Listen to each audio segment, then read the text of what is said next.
the unknown,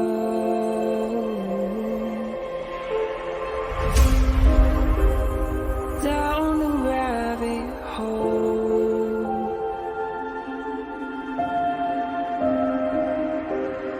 where it stops no one knows. We're going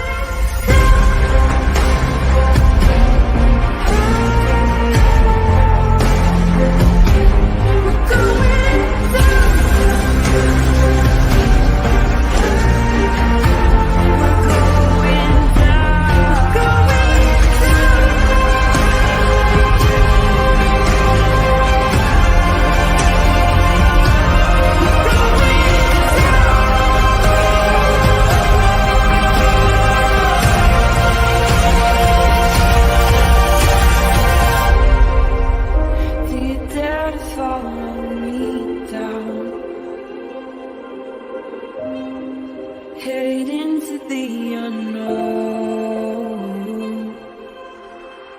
Na, na, na, na, na, na, na.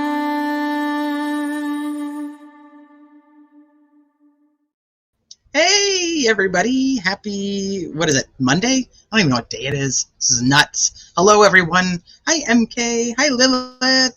Hey Chris, yeah, you want a downloadable link? Yeah, let me grab you one real quick. I'll grab it. And where did I grab it from? Let's do that first. I haven't even read through them yet, so we're going to do it together. But let me grab it.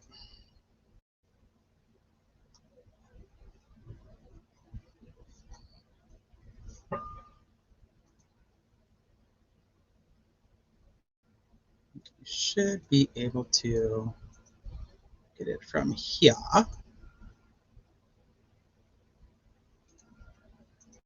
Hey Grace, hey Alicat, hi Thought Chick. What's up, Adrian? You guys tell me if that works. If you guys can actually click on that, let me know if it works. If it doesn't, I'll get you a different link. Hey Carla, what's up, Sally? Hey Bookworm. Hey Tamara, Jordan. Hey Missing Unsolved Crime. Peppermint Tea is in the house. Hey Petunia. Hey Shaz. Yo, Adrian. What's up, Rexy? Hey Salty C. Hi Teresa. Hey Katie. I know, I can't believe they actually dropped it. Link works for you? Okay, good. There you go. So you guys can download it and read it and at your leisure or whatnot. Give me 1 second.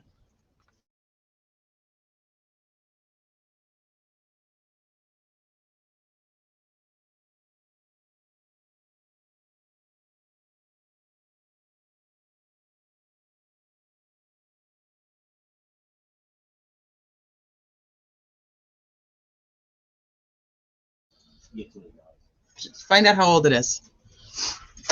My husband's showing me a dog. You know, I gotta look at it. That's just how it goes.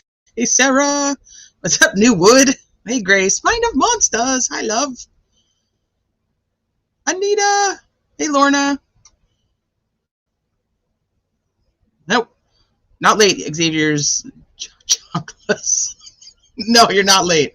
Hi Ava.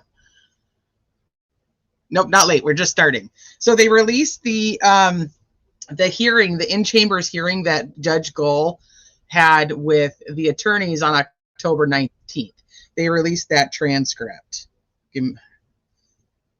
Oh, shit. Hold on. I think everybody's like on fire because everybody's excited about what it is. Hi, ATS, BG.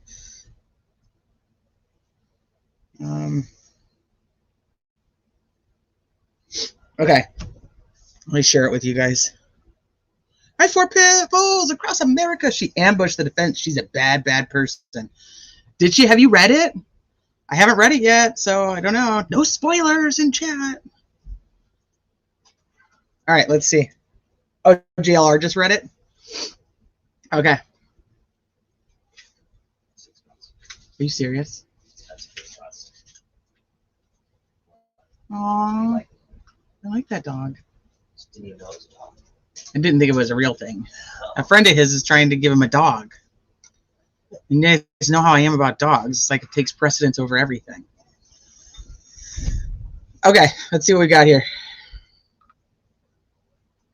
I'm like so nervous. I'm like so nervous. Like what it actually says, because I haven't read it. Okay, you guys ready? I'm not ready. I don't know what the hell I'm talking about.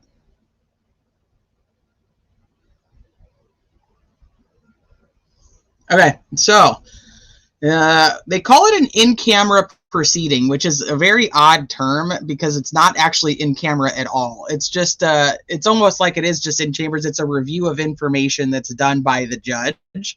So she's calling it an in-chamber or an in-camera proceeding. Now, I'm wondering if she was calling it that before or not, though. So, all right. So, attorney Nicholas McClelland, judge, I wanted to do some introductions. I finally got approval from our counsel to hire a paid attorney to help me. So, the court, okay. McClelland, I'm just going to say Nick. Small town local government. So, this is Jim Luttrell. He's a retired prosecutor from Grant County. He's decided or agreed to come on board, which Nick McClelland needed somebody else because this is just out of his league. So Luttrell is a special prosecutor, which in my opinion was needed long before we got here, but that's neither here nor there. Judge, okay, have a seat. McClelland, he signed the oath to my office. Court, okay. McClelland and all that. I'm going to handle a written appearance. Here's Luttrell. Nice to meet you, Judge. Nice to meet you, Jim. Next week, okay, or maybe tomorrow if I have time, Judge, if I get it done. Court, okay. Nick, but he will be entered in, and we're trying to get him up to speed. Okay, well, good. Here's Rosie. Well, I'm the one that kind of asked to huddle up. So if you want me to lead or if you want to say some things, I'm okay with whatever approach you want to take here. Judge, go ahead. Rosie says, well, I think, Judge, Jody's got our portable FTR going just so that Rosie says, okay, that's fine. Court says, got a record. They're kind of talking over each other. That's probably not good either. Rosie, obviously, I'm happy to hear that the court's going to make some decisions on the pending pleadings today. The court says, Rosie says, I assume Andy feels the same way. It's time to kind of get some closure, if you will, with regard to those items so that we can move forward. It's probably obvious that the tension from our side is coming, from the words, quote unquote, disqualification that were murmured on the phone conference that we had a couple of weeks ago. I'm assuming you understand how that kind of raises the intensity level of the circumstances. And I guess if I have a concern today, it's that, we're going to go out on the kind of in the public, so to speak, in the courtroom on the record and have a discussion about an ongoing investigation. And that's what I kind of gathered from the email. I think you invited Nick to talk about that if he wanted to. Judge, She's like, Hi, Shebe. Hi, Prof. The Prof True Crime. Oh, goodness. Oh, Lorna, thank you for joining. I'm too busy looking at my other screen. Here, turn my camera off because all you guys see is the side of my face when I have to look at this screen. All right, Judge.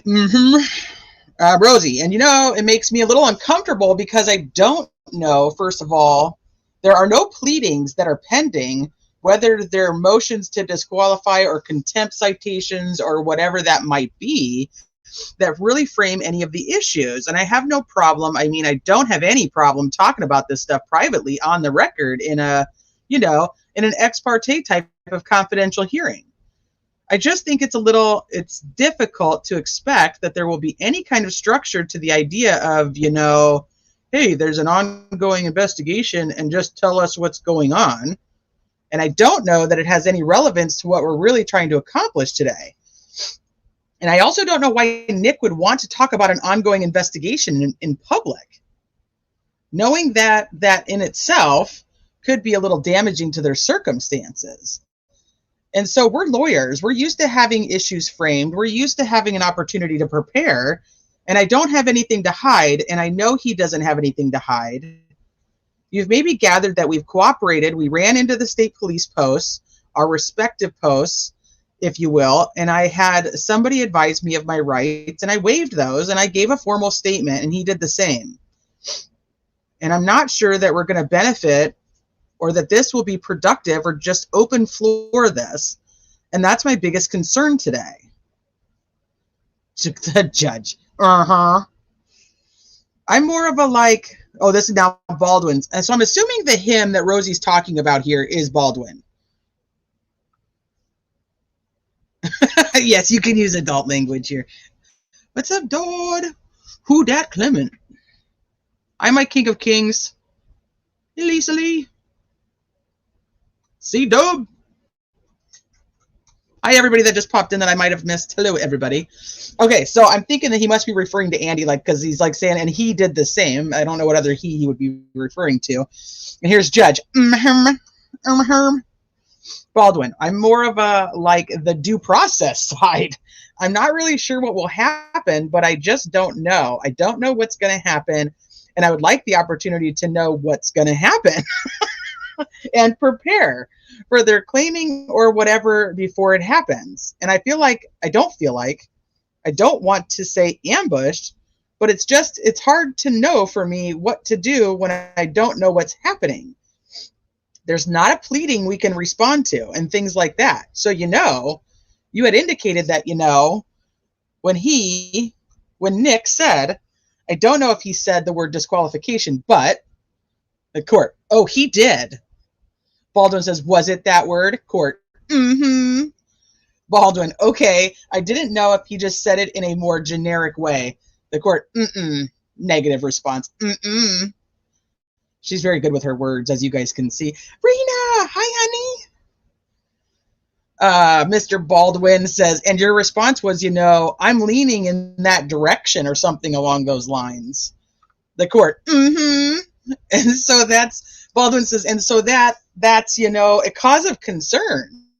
I mean, we're still wanting to try this case in January, and I'm willing to, we've made changes at my office that will prevent this from ever happening again, and we can take directives from the court. We can, he says, too much. We're locking down every single thing on Delphi. It's in a dedicated room. We put locks on our conference room or the war room where this guy went, my friend, went in and did this without my knowledge, and no document, whether it's benign or something super, like a crime scene photo, is ever going to be left alone for a single solitary second ever again. So, I'm hoping that can be something that the court, can say, all right, that's fine, and then let's get on with the trial. But I'll shut up now. Judge, anything, Nick? Here's Nick. Judge, I guess my plan today was to give the court a summary of the investigation. I've got witnesses here and exhibits to present that go towards the investigation. I'm more than happy to hand those over to defense. I know it may harm the investigation, but I think it would be important that the court hear these things. I guess the heart of it, and something inaudible, investigation, I think it's important. I think the importance of you hearing it is outweighed by that. And so I have those things. I'm concerned that the leak is not just a one-time leak. Nick, look at you. The evidence that we have shows it's an ongoing leak. However, it's being done, and it's just what's next. I have an issue. Like, what's next? I mean, I spent the past 17 days investigating this night. What? Okay, this hearing's from the 19th. That would be from October 2nd. What?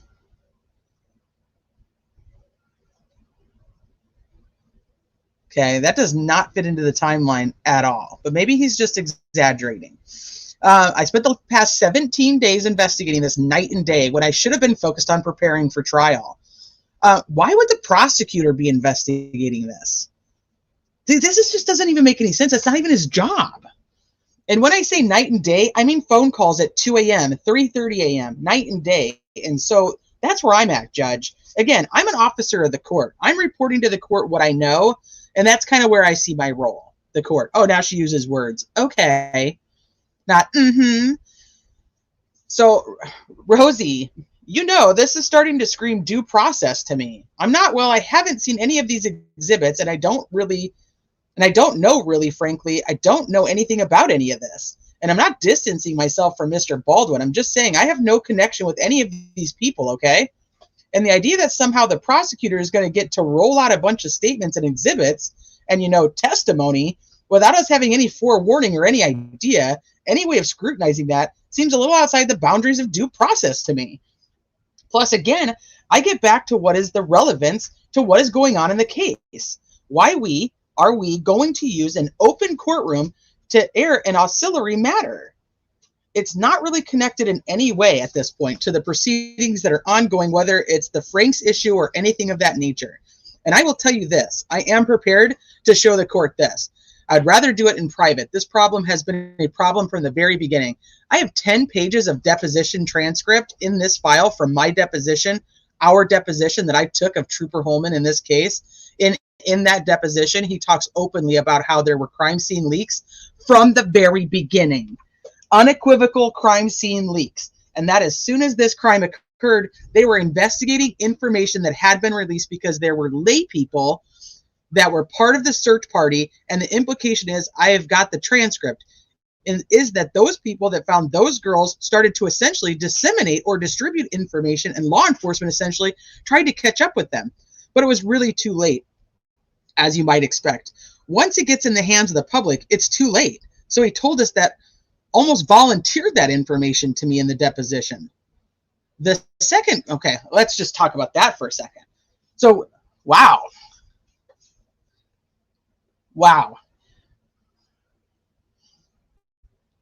Okay, let me just process this for a second here. So Holman literally in his deposition says, hey, we've had leaks for a long time. We've had leaks for a long time, and that prior, this is exactly what we've been talking about, is that there has been leaks coming from law enforcement where lay people have this information that they shouldn't have. The searchers are giving out information that they shouldn't have given. And here Holman is admitting in his deposition, and here Rozzi is bringing it to this, like saying, hey, we've got him admitting that there has been leaks the whole entire time. And I know that people are like, well, there wasn't a gag order. There wasn't a gag order. But I'm here to say their whole thing was they wanted to keep everything close to the vest. They didn't want this information out there because it would, quote unquote, contaminate a potential confession. So for it to be leaked is a major problem.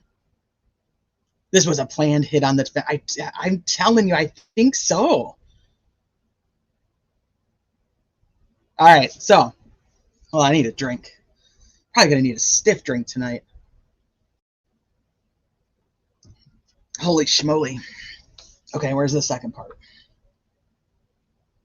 The second concern I have is that I think I shared with the court, just as an example, a week or two ago, somebody sent me court TV, a bit, and I can assure you I've never watched one of those bits on this case. I don't even know if I've ever really watched court TV. Maybe back when Simpson was ongoing, I don't know. And in that bit, Barbara McDonald is talking. 2 different occasions, she mentioned how she's getting information from investigators on the ground that were at the crime scene. Now, we can all draw implications about that, but most importantly, it was corroborated by the fact that she was holding in her hands documents that I know to be directly related to the Purdue report. I mean, I saw the pictures. I know where those came from. Ooh, you could see what she was holding in her hands? Or is he talking about like those stick drawing things that were put up on court TV? We'll have to maybe go take a look at that. And if you know, the point here is, I'm going to say this maybe a little loosely, but forgive me. I don't care. I don't care that all this stuff is out there because it's been out there for 5 or 6 years. I don't have time. He doesn't have time. He doesn't have time to sit and try to marshal all of this stuff while this case is ongoing because there's no end to it. But the point is the court needs to have some context that this is nothing new. I lost sleep over the fact that there's a man who's dead that I don't even know, and frankly, Andy doesn't know, and it's tragic. I don't know what life circumstances he had or what surrounded this. None of that information has been shared with us. But at the end of the day, what's going on out in the cyber world and in the public, as you might expect in a case of this magnitude that's been publicized for 6 years, was beyond our control before we even got involved. Baldwin says, there's even a guy in Florida who says the guy in Texas who leaked all this stuff has received, hold on. There's even a guy in Florida who says the guy in Texas who leaked all this stuff has received from a disgruntled Carroll County employee a whole file filled with stuff and photos included. And I haven't seen the photos that were leaked. I don't know what they are, you know. There's a guy in Florida who says the guy in Texas leaked all this stuff. The guy who leaked all this stuff has received from a disgruntled Carroll County employee a whole file filled with stuff and photos included. Holy shit. Okay. I mean, if this could be set for a formal hearing in the future where we have a chance to do it the right way, then that's one thing. But, you know, to go in there and we don't have any a way to counteract anything, if I know what it is, I can, oh, okay, I know what that is, or I don't know what that is. And it's, you know, and in the meantime, you know, I don't know. We honestly, this is the lowest point of my career right now because somebody did what they did to me. And you know, that has nothing to do with Richard Allen.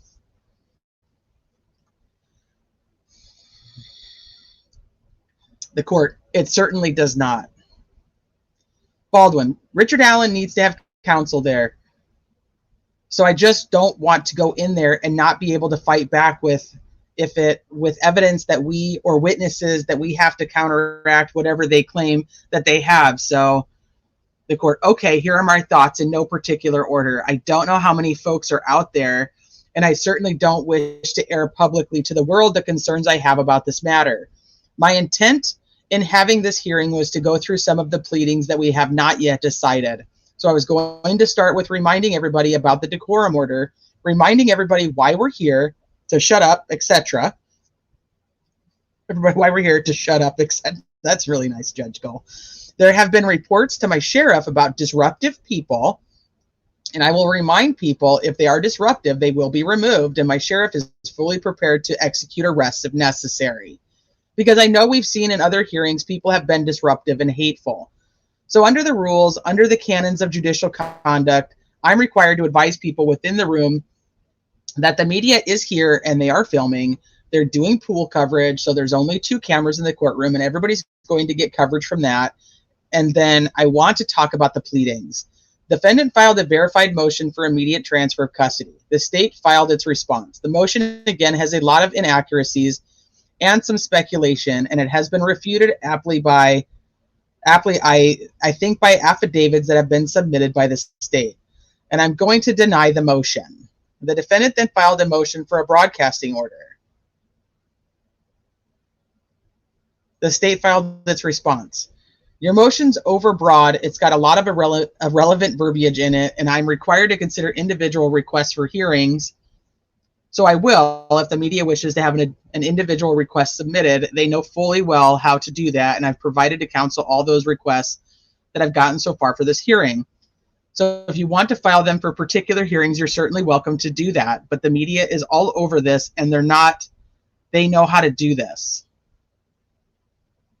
Okay. Rosie says, yeah, I was just trying to understand. Are you suggesting that we're going to determine that on a case-by-case basis or a hearing-by-hearing basis? Judge says hearing by hearing. Rosie says, okay. Judge says, yeah. Rosie says, all right. Okay, I just wanted to make sure I understood what court says. The state filed its motion for leave of court to subpoena the third-party records.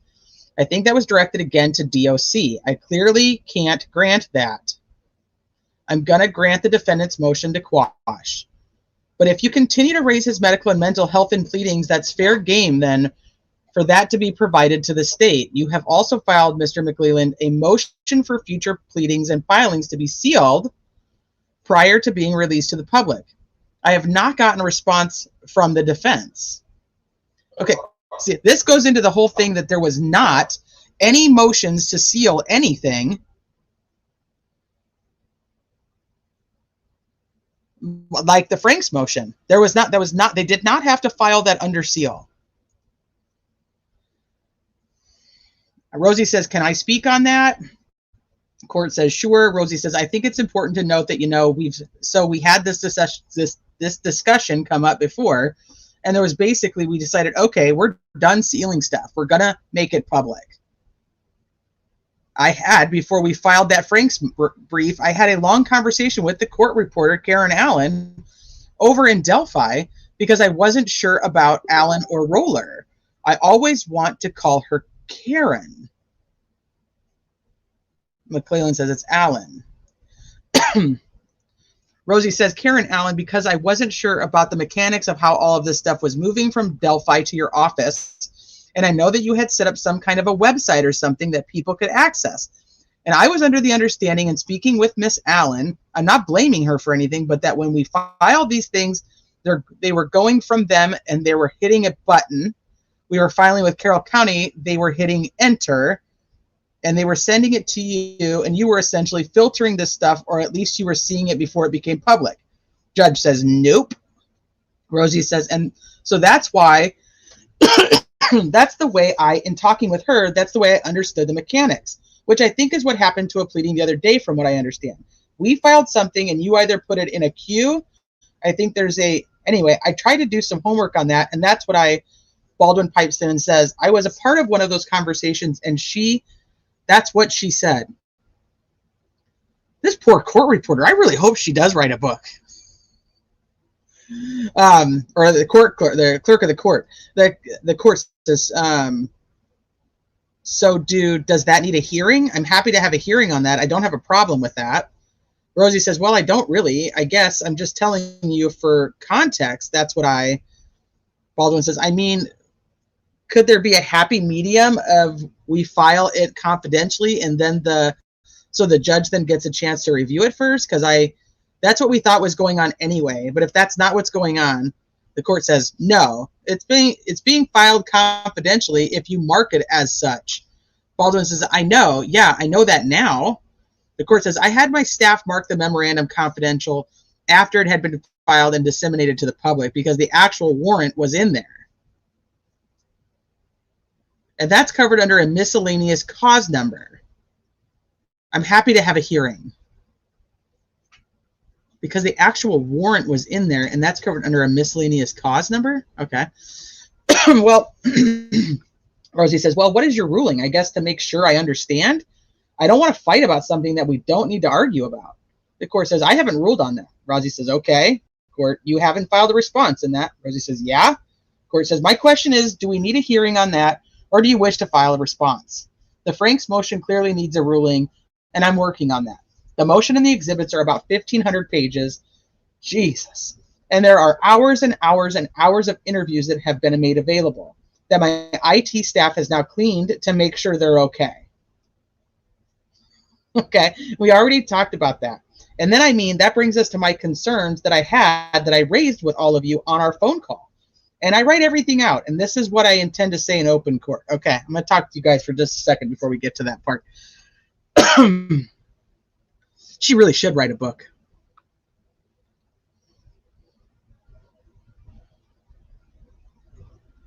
This is just nuts to me. She does. She kind of makes it a hostile work environment. Uh-oh. Where the hell did everybody just go? I just lost my whole computer. There it goes.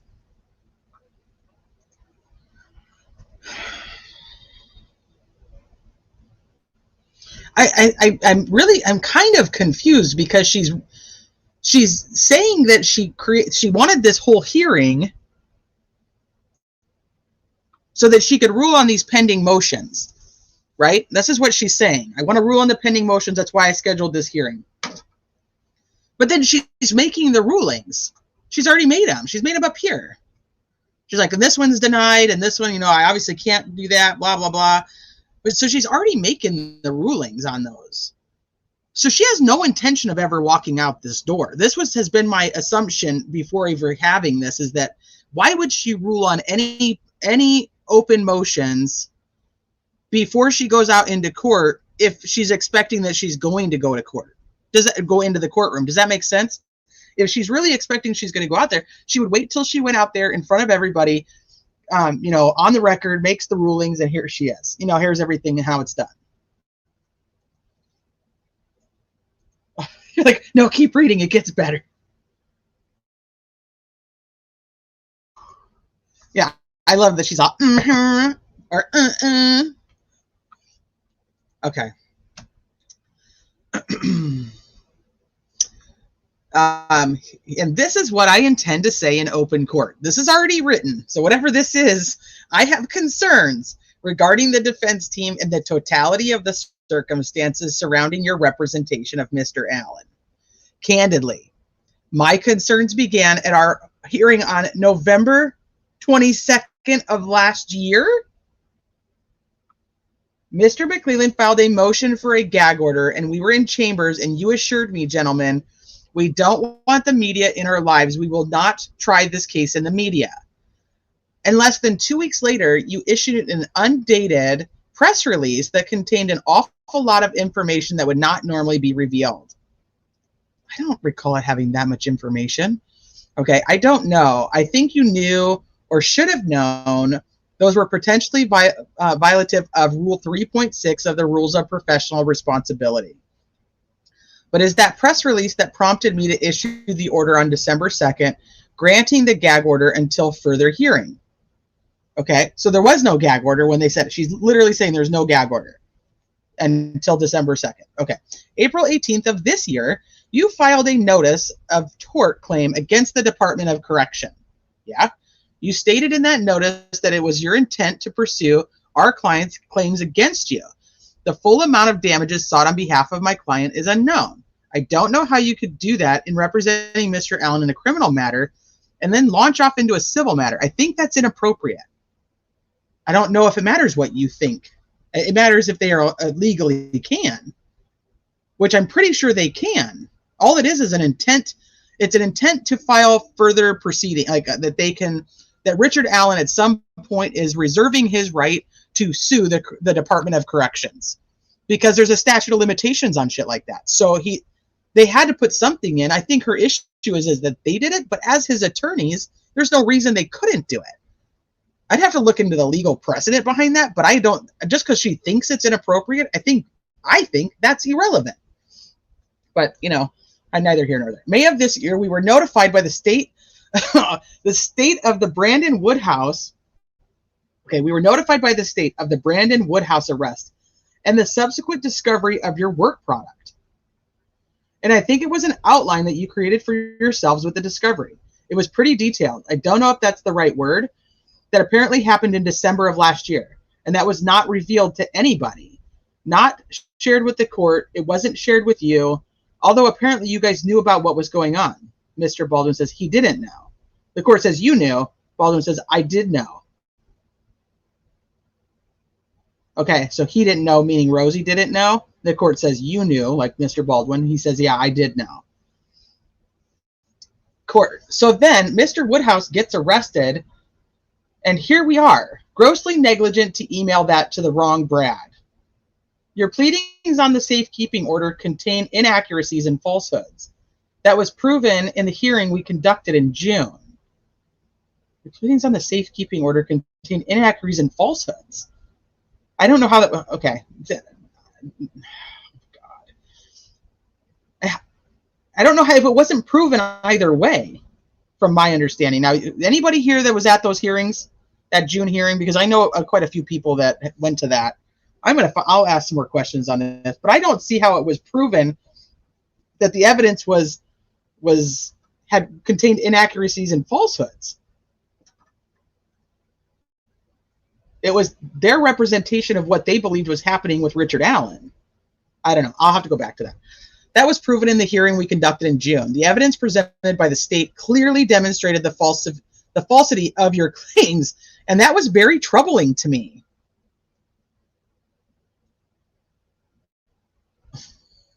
And then the last couple of weeks that we have been dealing with, the state provided you discovery. That has been severely compromised. We now have an ongoing investigation. I'm not going to call it a criminal investigation. I don't know what it is, but it's clearly being investigated by the state of Indiana.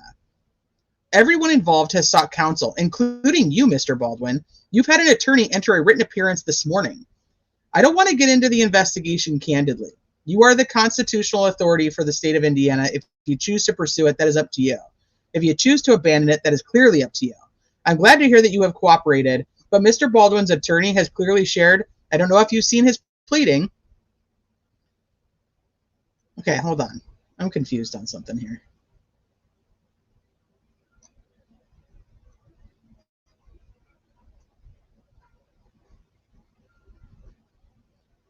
So this is what she's saying she's going to go out there and say. I have concerns regarding the defense team and the totality of circumstances surrounding your representation of Mr. Allen. Candidly, my concerns began at our hearing on November 22nd of last year. Mr. McClelland filed a gag order. Is this still everything she's going to read while she's out there? Are we still going through what she says she's going to read while she's out there? Or did it change?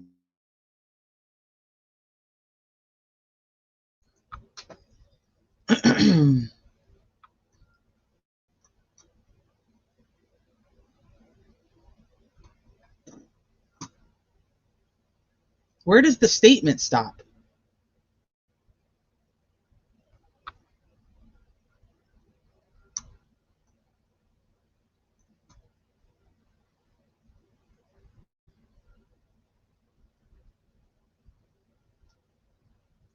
I don't know, maybe she's reading the statement still, and then they're also talking at the same time, because it gets kind of convoluted there. Quinny, you think she's only going to read them those 2 lines? You think, really? I have concerns regarding the defense team and the totality of circumstances surrounding your representation of Mr. Allen. Candidly, my concerns began at our hearing on November 22nd of last year.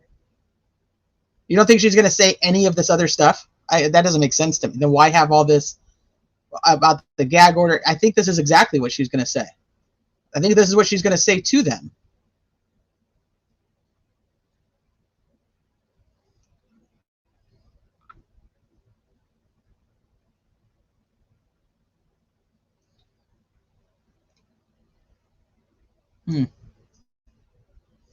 I don't know. I guess we'll have to keep reading, because I'll probably, like always, I have a question and then it normally ends up answered. So we'll keep going and then we'll see what happens.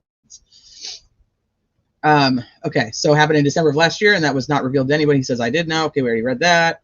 Okay. She says, I don't know if you've seen his pleading. McClelland says, I saw it, Judge. Yes. I got it kind of late. He emailed us, and then court says, okay. McClelland says, I saw that was filed on the way here. Okay, okay. So he got it late, and then he saw it was filed on the way there. Well, judge says, well, yeah, so he's clearly shared it in his pleading down to the fact that an individual has committed suicide. He included the fact that you left materials all over a conference room table accessible to anyone, and that this is a friend of yours who apparently you have consulted with on this case. So again, it's up to you if you wish to pursue that. I'm looking at the totality of the circumstances. You know, when I look at a suppression, the case law requires me to look at the totality of the circumstances, and that's what I'm doing. And it pains me to say this, but the totality of these circumstances demonstrate gross negligence and incompetence on the part of the defense team.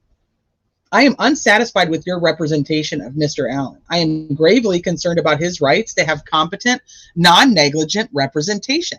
He currently doesn't have that right now because what you have demonstrated is negligence and incompetence. Now, I am sharing my thoughts with you privately. I don't want to say this in open court. I would encourage you to talk privately about what you wish to do. I don't want this coming out. It is not where we need to be with this case, but I will. But you don't know that. You have just now been made aware of my concerns and where I'm landing. So if you wish to have a private conversation, I would encourage you to do that. I don't believe your client is here yet. No, he's not. Clearly, you'll need to speak with him as well. So, Baldwin says, I'm not good at reading between the lines. Judge says, you're a lawyer. That's what you do for a living. Ooh. Baldwin says, when you say have a private conversation, are you talking the 4 of us? Or Judge says, I'm talking about you. I am not accusing the state of gross incompetence and negligence. I am finding gross incompetence and negligence with you. Oh, here's her finding. I am finding. So I guess her terminology kind of stands up there. I am finding gross incompetence and negligence with you. Baldwin says, so, okay, so. Rosie says, forgive me. Go ahead. Baldwin says, no. Rosie says, I mean, obviously, reading the tea leaves here, what you're giving us is a chance to bow out gracefully, if you will, if that's the right term. Is there a scenario where the court would accept if I stayed in the case? I mean, I'm a team player, and I'm not the kind of guy that just bails out on somebody just for the sake of doing it. But I think it's obvious that, he can speak differently, but I'm not as connected to some of, this most recent circumstances as he is. Mr. Allen is in a situation where he's going to have counsel that, if he has new counsel, it's going to take them a year to get up to speed with the depth of information that continues to come in. And so I think his Sixth Amendment rights matter. And, I'm probably one that can at least move this thing forward with some sense of judicial economy. I don't like it, and that's not what I intended to do when I came in here today, but that would be kind of a worst case scenario on our side, I guess. And so is that an option that the court would entertain? No.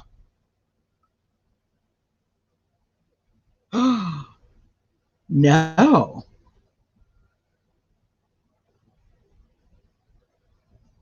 Wow. Rosie, so basically what you're saying is you guys either quit on your own accord or you make me fire you. That's what court says. No. I'm saying to you that this is what I plan to say in court on the record when we convene at 2:00. Holy shit. Rosie says, well, so is the culmination of that you're removing us from the case? Judge says, I will, based on what I've just shared with you. Holy shit. Rosie says, okay, well, I just want to make sure judge says, I'm just giving you the opportunity to have a conversation, which, how do you want that to go? I don't want to do this. But I will if I have to.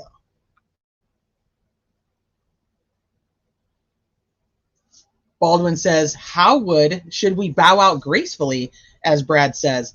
How would we even have a hearing? How would that go? Because if we're out of the case, then, Rosie says, then we're going to go ahead and rule on a bunch of stuff without lawyers in the room? Judge says, no, I would not do that. If you decide that your best course of action is to file a motion to withdraw, you can do that today, and I'll send Mr. Allen back to the DOC after you've had a chance to speak with him. Baldwin says, would that happen before the hearing or after the hearing? Judge says, your motion to withdraw would happen before the hearing. Holy shit. Baldwin says, okay, that's what I wanted. Yeah.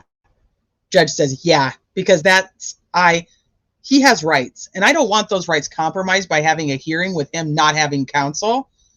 I assume if you choose to withdraw, that his financial situation hasn't changed and he would still be entitled to court-appointed counsel. I can't imagine that he has the ability at this point to hire counsel, but I don't know that. Baldwin says, Brad and I need to go talk. Court says, yes, you do. Thank you, gentlemen. Nick says, yep, thank you, Judge. And then they're off the record, and then they get back on the record. Holy shit! She did! She essentially did exactly what Rosie said she did. And he even directly asked her. It's not even like kind of a roundabout. He's like, is there any way, like, I don't have anything to do with any of this. I don't have anything to do with any of this. And she's like, yeah, no, it doesn't really matter. I don't really care. I don't really care. I have a finding of gross negligence. I have a finding of gross negligence, and that's just how it is. And then just, What? And they're telling her, we're not prepared to go out there and have any type of hearing. So we're supposed to go out there and just have them present all this evidence that we have no idea what the hell they're going to be presenting. And she's essentially saying that she doesn't know what they're going to be presenting either, but she doesn't care. But then if she doesn't care, why does Nick have all those people there? This is bonkers to me. Hi, Jinx. She is rude, but not totally wrong. No, she could be totally right, but she should have said, hey, we're having a hearing on the 19th to decide what the hell we're going to do, essentially. Bring your people, bring your evidence, bring all your stuff, and we're going to do it. Sorry, Court TV, this ain't the one for you. We're going to figure this shit out the right way. We're going to talk to the people that we need to talk to.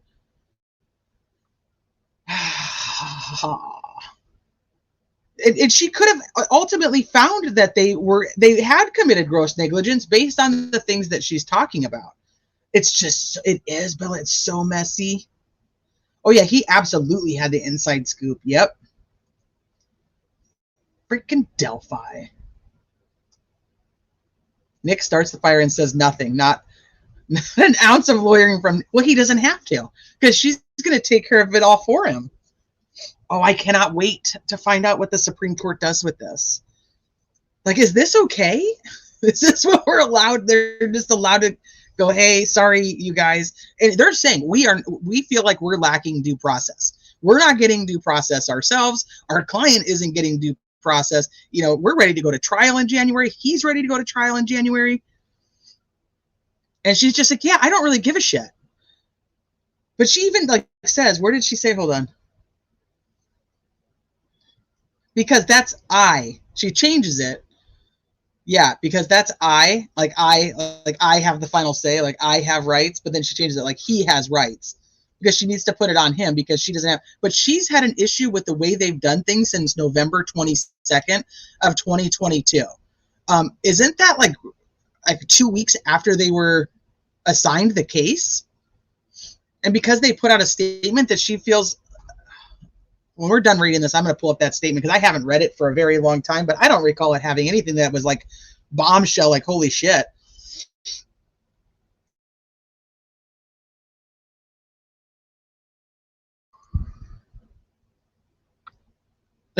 Right. I know. And then she goes and picks her own attorneys. She's like, no, I think I'm going to have you and you, which goes against the whole process of how public defenders are actually chosen for trial.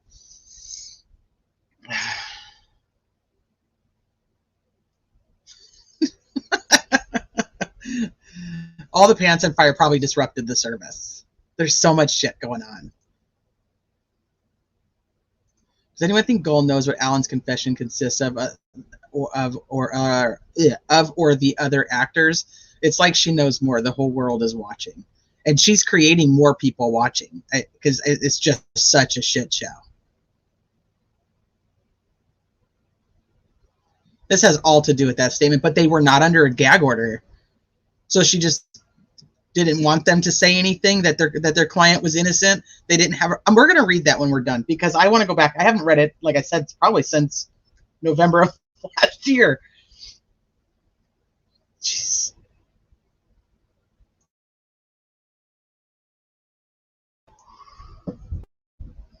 I think they were trying to, but I don't disagree. They made a mistake in agreeing to put in the resignations. But I also, I just reading this and not even being in the moment, just trying to put myself there, it feels so like, what the fuck do we do? Like, we don't even, like, wait, like, he's, like, or Rosie's even like, well, I don't, wait, like, what about me? Like, I didn't email anybody, and I didn't leave anything out. Like, what, why do I have to go? Can I stay? And she's like, no! I don't feel like they had a choice. In just reading this, I don't feel like they were left with a choice to stay. And I know that everybody, not everybody, I shouldn't say everybody, I don't know why I do that, but there's a lot of people who think that they should have gone out to the courtroom and just fought and just done it, you know, that way. And that she gave them the choice and they essentially chickened out. I just don't feel that way. To me, it's like, you're going to go out there and look totally unprepared. You're going to look like moronic attorneys. And she's now let the, and these guys are private practice attorneys. So you're going to look like idiots because you didn't come to court prepared. And now there's all these evidence against you. The Supreme Court will back the judge up because they all share the same affiliations. The only way they may reassign a new judge is if they think there are too many eyes on the case, which is what I do think, K-Bird. I think that they will probably if they let her stay, I cannot imagine how this doesn't end up in just a massive amount of appeals. I would have done what they did. So I guess that's probably it. I know that then there's other people who think, no, I would have gone out there and fought. But it's like, you don't even know what you're going out there to fight because you have no idea what these people are even going to say. You have no idea what quote unquote evidence into this investigation is. You're just going out there blind. Like, here we are, you know, Humpty Dumpty. So what do you do?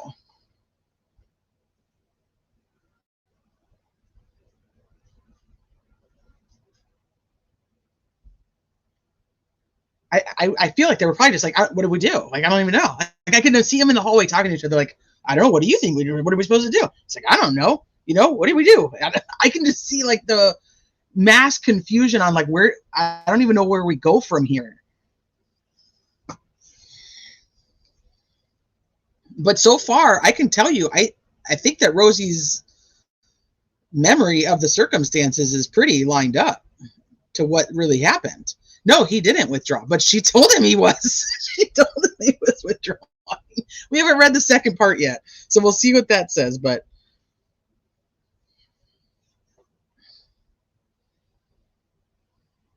yep. So, and this takes me to like the issues like with the Murdaugh trial. And if you guys don't follow the Murdaugh trial, it's, you know, Alec Bald. Oh my gosh, Alec Murdaugh is trying to get a new trial.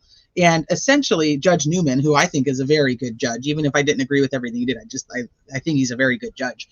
And so he may end up being a witness in the hearing to determine whether Alec Murdaugh gets a new trial. And so to save the optics of impropriety, he just recused himself and just said, nah, I'll just recuse myself. I'll finish off the other stuff that doesn't have an issue. But just so there's not even an issue, if I do have to testify or there's a possibility I have to testify, I'll just step down. Like, it was simple to him. Like, it wasn't even like, not a question. This is what I need to do so that, you know, due process can run its course. This chick, though, she's like, oh, hell no. I don't like you guys. I haven't liked you guys for almost a year. And you guys just keep doing things that make me not like you. Now, I don't know if she'll end up staying or not. I have no idea, but this is going to go down in the record books, I'm telling you. Her ratings on Google went from a 1.7 to a 0. Now, I'll file a motion, Fran. I'll file a motion. It's not going to be the one you want. The powers that be in Carroll County are as corrupt as the day is long. The sheriff and prosecutor are in bed with the judge, and all are railroading Mr. Allen. I'm still not determined that the guy is an innocent dude. I'm not there. But what I do believe is they are really messing up his constitutional rights, and I cannot see that this is going to go. I don't know how this is going to work out for anybody involved. But it is interesting that at this point, now Nick is like, oh, yeah, now I'm going to have a special prosecutor come in and help me. Freaking Nikki.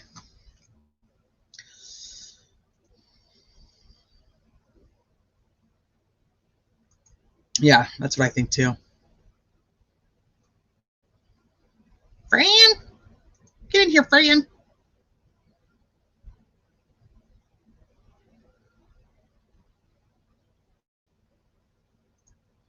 Just making sure that I see all you guys. And she came out so surprised, apologized. I know, just, it was so unforeseen. I just have no idea what was going to happen. I was so surprised. It's just totally beyond our control. I'm so sorry, Mr. McLeland, and all your witnesses that have been here for hours. Once again, why the hell were the witnesses there for hours? I'll never understand. That makes no sense. Not unless you already knew what the hell was going on. Yeah, that's no time to make a decision, in my opinion. Yeah. Hey, you manimal.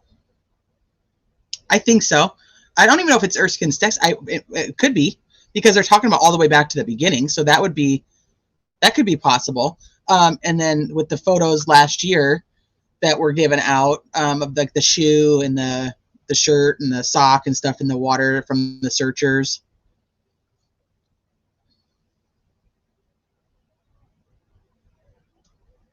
Yeah, and you're probably right, Johnny. Ultimately, they'll probably be like, nope, she was fine. She has the right to disqualify you, and it is what it is. But then there's also the flip side, because even if she can do that, which this is still just nuts to me, especially once they put him in pro bono, but she says she has a finding of gross negligence. But how did she get to this finding without due process? I'm struggling with that. How does she get to a finding of gross negligence without due process? And can she do that? Because legally, I don't think she can. But she's a judge, so can she? Shit, I don't know. All right, we're back on the record. Forthwith. You guys go out there and talk to each other, make a decision forthwith, and get back to me.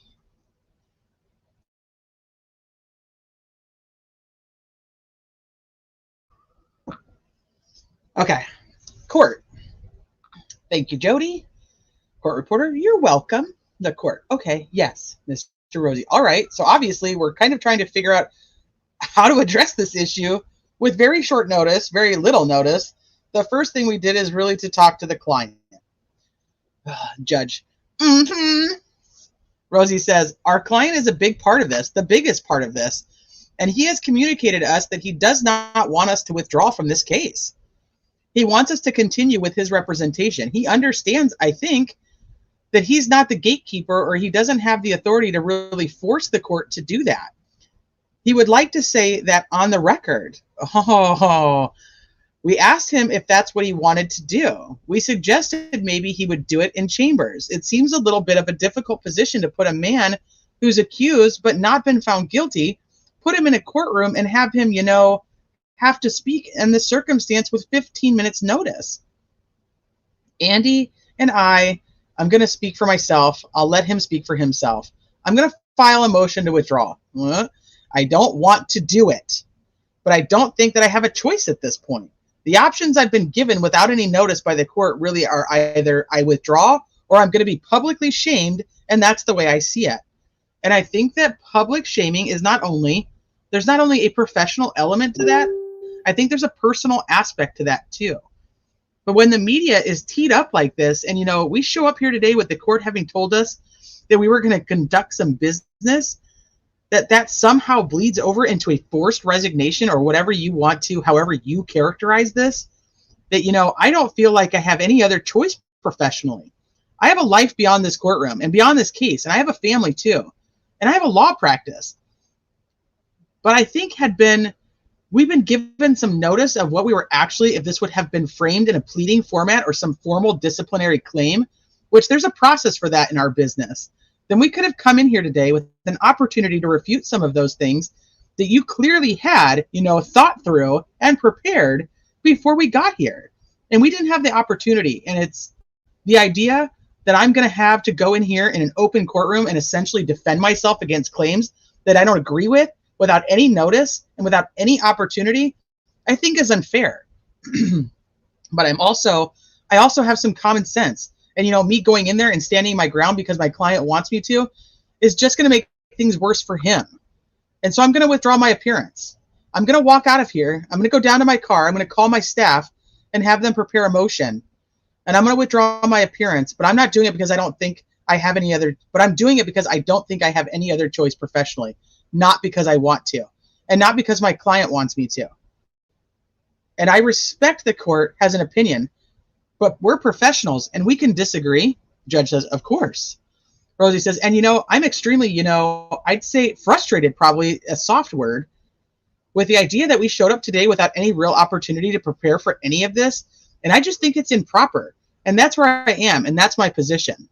Judge says, well, I think we talked about it when you asked me for a disqualification. And I indicated in our phone conversation, I'm inclined to do that.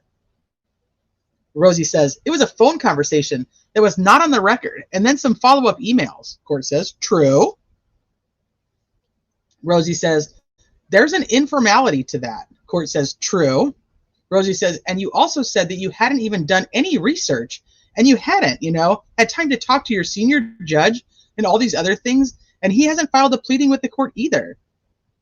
Court says, no, I'm doing this on my motion. Rosie says, and I'm a lawyer who practices in a lot of courtrooms, and I've been through some disqualification actions. In 20 years, I've never had a disciplinary complaint in my life that's been confirmed, if you will. But I've seen lawyers disqualified, and there is a process for that. And it's not this. With all due respect, where you walk into somebody's office, a judge's office, and they read a prepared statement to you, and essentially that statement is an indictment on my professional, activities, and then you're handed essentially a sheet of paper with two options, And one of them is, I'm going to go out here and shame you, or you can quit. You can understand how upset that would make any lawyer. And I don't think it's the right way to handle this from a due process standpoint. So I have no choice but to, withdraw my appearance, because I'm not going to go in there and take a public shaming without having any notice of it. That's where I'm at with it. Baldwin says, I'm the same, withdrawing. I mirror what he said. I mean, I do appreciate giving us the advance notice. If there is some appreciation for that, I do appreciate that. But beyond that, I wanted to take this and finish it out. I'm stunned. I don't know what to say. So I'll just say, I'm moving to withdraw orally. Court says, okay. Rosie says, is the court going to generate some further instructions on what to do with all of this discovery that we have? Judge says, I already have. Rosie says, all of this information, and the court says, there's an order. I granted the state's protective order on discovery. Rosie says, no, I'm talking about my possession of all of this information. Am I to take it out to the trash can? Am I supposed to wait for another attorney? Is the court going to give us some guidance on how to move all of this information from one law office? Judge says, I did. Rosie says, to another? They like to talk over each other a lot. The court says, when I granted the state's protective order, I think it's the last paragraph of that protective order, directs you to return it all to the state of Indiana. All the copies, all of the, whatever you gave them, they are required under that order to return to you. Rosie says, at the conclusion of the case, and she says, or your representation. Rosie says, I know what order you're talking about. I read the order before I came today. Court says, okay. Rosie says, so we're supposed to just take everything back and give it to the state and then just retain our work product until somebody asks us for it? Judge says, your work product is your work product. I mean, I would hope that you would share that with successor counsel. I would hope that you would help successor counsel just with the transfer of all the information, because that's in your client's best interest to do that. But that's entirely up to you. That's your work product that you have developed. I mean, clearly, the discovery is required to go back to the state. Rosie says, okay, thank you. What do you want to do with Mr. Allen? Judge says, I can transport him back to the Department of Corrections. Rosie says, do you want to make a record with this? I mean, I think it's appropriate that the court let him speak into the record his thoughts, unless the court just accepts that as notice that those are his opinions. Oh, the judge says, well, you wouldn't lie to me about that. Oh, well, you lie to me about other stuff. And Rosie says, I would not lie to you about anything. Judge says, so of course, that's your representation, that's what he would say if he were brought in here. I can't imagine the DOC being comfortable bringing him into my office. I would not be comfortable having him in my office. Rosie says, would the court also be inclined to mark as an exhibit the prepared statement so that it's part of the record? Court says, I have the record rolling. Rosie says, okay. Court says, yes. Baldwin says, so we're going to leave, I guess, and you're going to, how is this? You're just going to get up on the bench and say? Judge says, I will just indicate to Mr. McClelland going to be in there with Mr. Luttrell, and I'll just say, we've had a turn of events and defense counsel is withdrawing, and that's all I'm going to say. Baldwin says, can you wait for us to get out of here? Judge says, of course. And we can have you. I don't know where you're parked at. We have a hearing set for October 31st that I'd like to keep as a trial setting and appointment of new counsel. And if you can get things together by that date to return to Mr. McClelland, that would be good. Otherwise, if with your permission, I will give successor counsel your contact information. Baldwin says, okay. Rosie says, okay. Court says, where are you parked? Rosie says, nice to meet you. Sorry, inaudible Mr. Luttrell. It was just like, oh, shit, what am I doing here? Probably says, nice to meet you. Sorry, under these circumstances or something like that. Baldwin says, just right out there in front of the building. I mean, there's a parking lot. There's a little parking lot right in front of the building. I don't know what she says. Judge says, everybody's in the courtroom, so I don't think that there's anybody out in the hallways. Rosie says, I'm going to go get my staff member. I'm going to have her, I don't need any, rendezvous at some point and try to get the stuff back. Nick says, okay, that's fine. Between Steve and I and Sarah and you. Rosie says, okay, McClelland, we will get it all. Rosie said, that's fine. Nick says, done. That's either Sarah. Rosie says, thank you. Court says, thank you.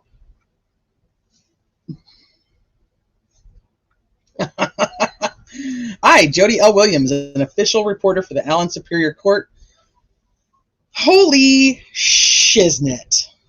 Hey, Julie. This is just nuts. This is just nuts to me. Okay, what are you guys thinking here? They stomped all over. She just was like, the only person's rights that mattered were hers.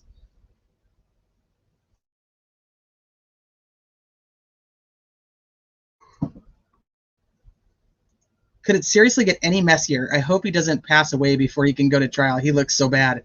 Well, they said that he was looking better at the last hearings, but I don't know what's going to happen now. Poor Jody. I know, poor Jody and Karen. And her name's really Karen Allen. Is that really that other lady's name? Like, that sucks for her.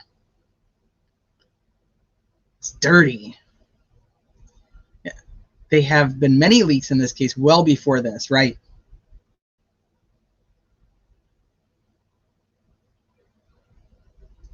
I don't actually know. I don't know if they'll need to.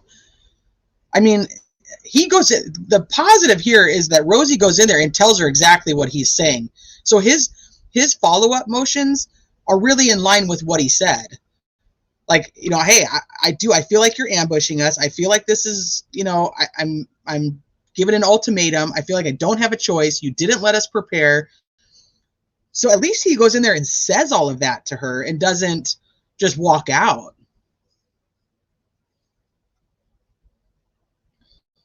Yes, they also committed gross negligence, but like Judge Gold said, she was not there to determine the prosecution's gross negligence.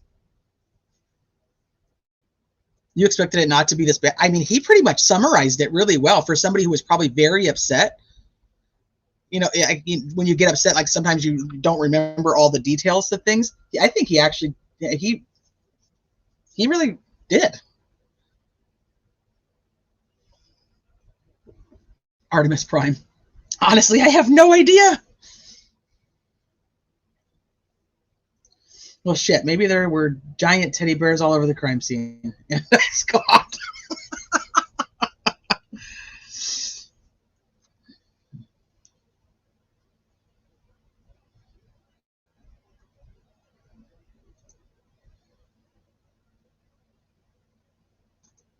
Oh my gosh.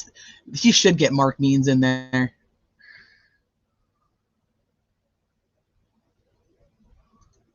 Yeah. The judge. So this is the story we're going with. We're going to go out there and we're going to pretend we didn't know this was going to happen. It was a surprise to all of us and totally out of our control. I would love to know what Nick was told before this hearing. What did Nick know about this?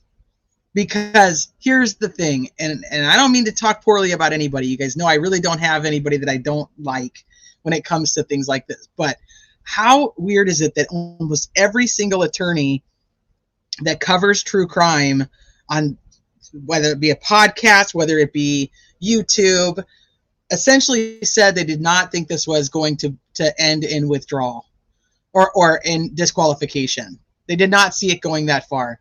But there's one attorney with his journalist partner that were adamant that this was a very good possibility.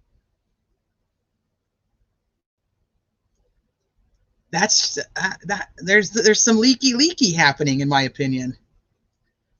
You have to. But he's not wrong, and that's kind of what I was trying to say, is like, people are like, well, he should have just gone out there and like fought. And I'm like, but he's not like a public defender. He doesn't have a guaranteed job tomorrow when he goes into the office. He's a private lawyer. People have to respect him and want him to be their attorney. And if he just goes out there and looks like a complete moron, unprepared, like, you guys knew you were having this hearing? Like, obviously you guys all knew, because look, the prosecutor brought all of his witnesses, so you guys are just idiots who didn't bring yours. It's like, no, they didn't know. And who I feel the worst for is Brad Rosie, because even with Baldwin was like, they're probably going to try to disqualify me because it happened from my office. It was my friend, and I'm the one who also accidentally sent the wrong email to Brandon versus Brad. It's, they're probably going to move to disqualify me, which is probably why he went and got an attorney, because Nick had said something on the phone call about believing they should be disqualified. Or at least Baldwin should be. And Rosie's like, okay, hey, like, I don't have anything to do with all of this. Like, why, what are we doing? And he's like, can I stay? She's like, no. Yeah, they try to ruin his career. And I don't feel like he wasn't even part of that. So I don't know why he would have had to go out there and fight to stay. And if they were going to disqualify, see, this is all when it comes to procedural stuff, and our opinions aren't going to necessarily matter. It's the procedures and the precedent that's behind it when it comes to law. And is she allowed to do what she did, which I've never heard of, but obviously there's millions and millions of court cases. So can there be something cited that says, yeah, she can actually make that decision? And can she make that without actually going through the proper procedures to have him disqualified? Is she allowed to do that?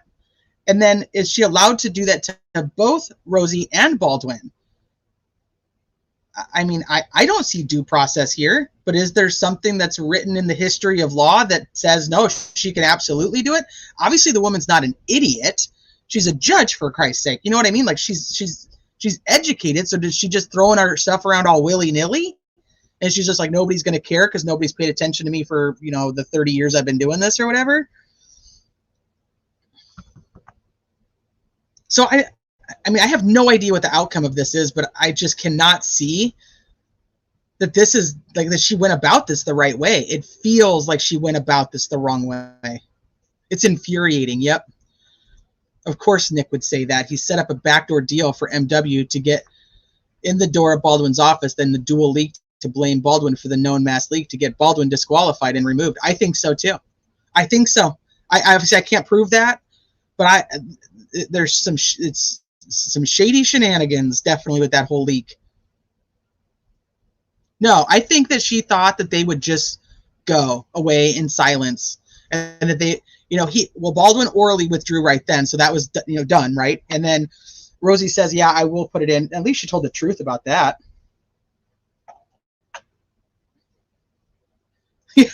Judge, this was a surprise to all of us. Also, Judge invited media to catch it all on camera. Yeah, you did. November 27th. If you guys are local to that area or you guys can make it, they're calling it a groundswell. So it's essentially a peaceful protest. It's they're meeting outside of the Supreme Court building there's not an actual hearing that's going to be taking place for anybody to go in and watch. So it is just a peaceful protest about our constitutional rights and how due process is important, and those are being violated, not only for Richard Allen, but most importantly for Richard Allen, but also for the attorneys that really didn't have due process either. So it's just a peaceful protest, calling it a groundswell, and it'll be outside of the Supreme Courthouse. So if you're local, I mean, look into it. And if I was local, I'd be there in a heartbeat. Let me see if I can find. I don't even know where the hell I would have put that now. I gotta go find that. I could probably just Google it. It'll probably come up, right? Probably easier than looking through all of my files. Richard Allen, defense attorney statement 2022. It's probably going to bring up everything from now.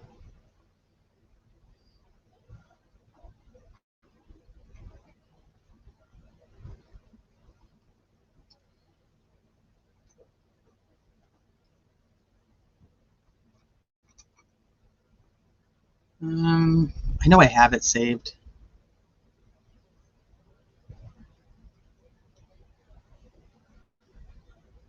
Oh, absolutely, and it does prove that she has been biased. She even says, I've had a problem with you guys since November of last year.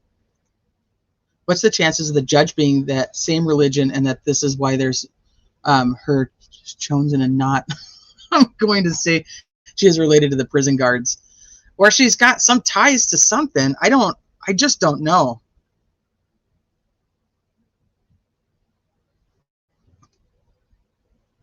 Maybe I was smart and I labeled it. Let's see if I did.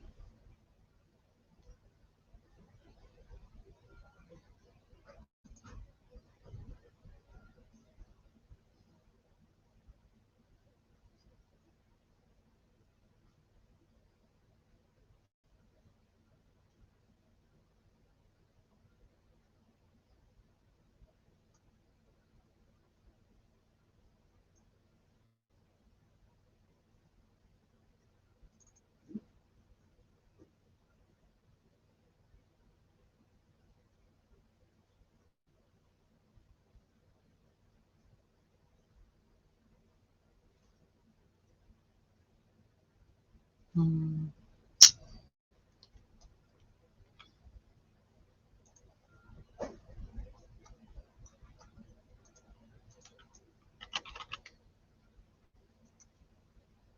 Now, where the hell did I put it?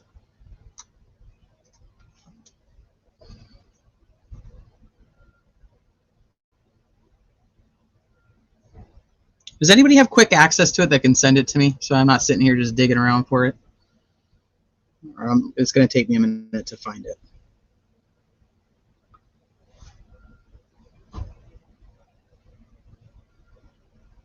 The statement that was from Richard Allen's attorneys back in November of 2022. It's like 2-3 pages. It's not very long.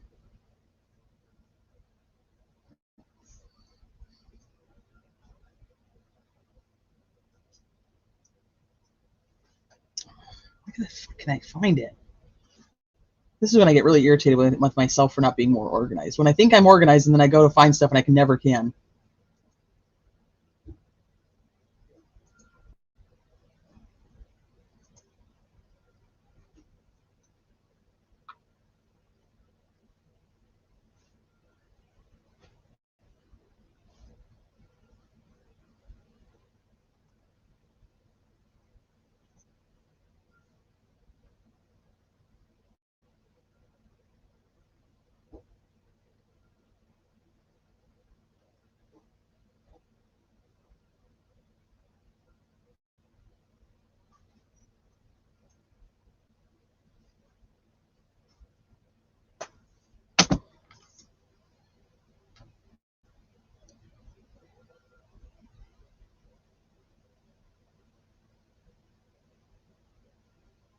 Oh, that's the emergency writs.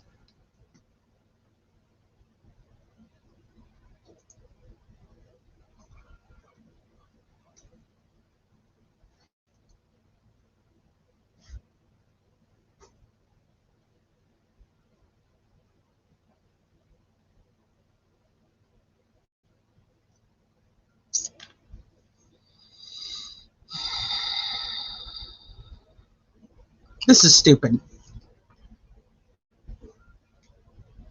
Why is it this? This should not be that hard.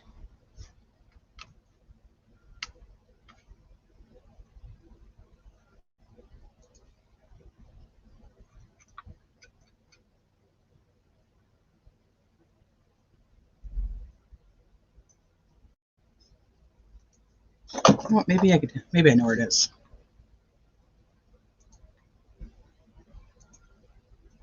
Hold, please. Yeah, it's the one from the defense team back back November, December 2022. Yeah, it's like 2 or 3 pages. I think I can't find it because I'm looking in PDFs, and I think I actually have screenshots of it. I think that's my problem. But if you have access to it really easy, if you could send it to me, that'd be great.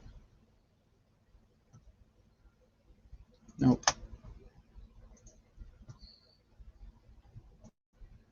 Hi, Schmeed.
Okay, perfect. Thank you, ATS. Yep, I got it. Let me just pull it up now.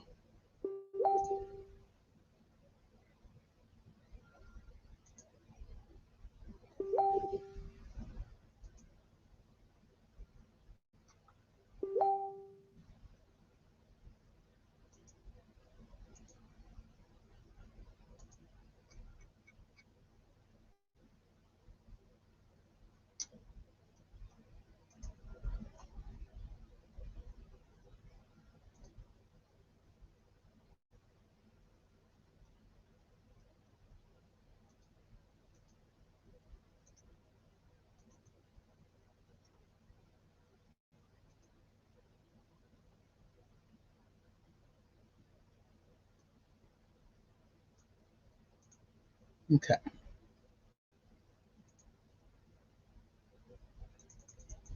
Make sure you guys can see that.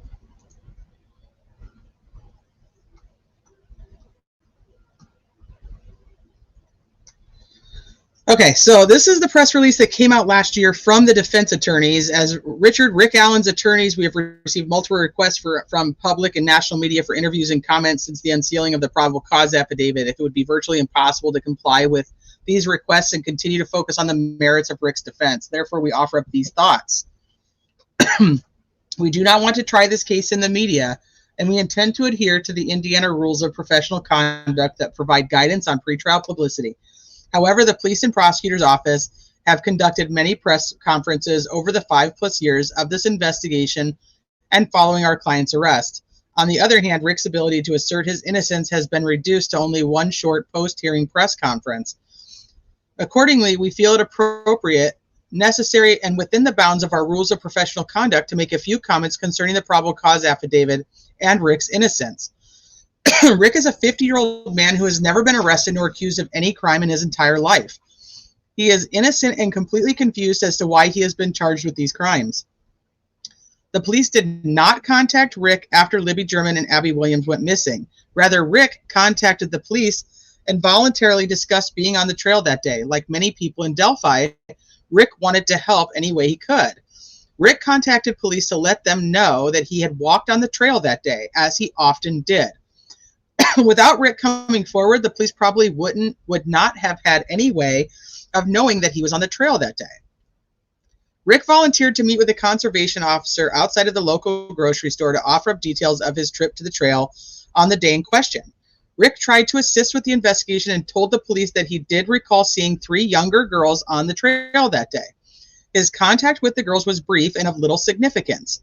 Rick does not recall of this interaction with the conservation officer was tape recorded, but believes that the conservation officer scribbled notes on a notepad as Rick spoke to him. After Rick shared his information with law enforcement officials, he went back to his job at the local CVS and didn't hear from the police for more than 5 years.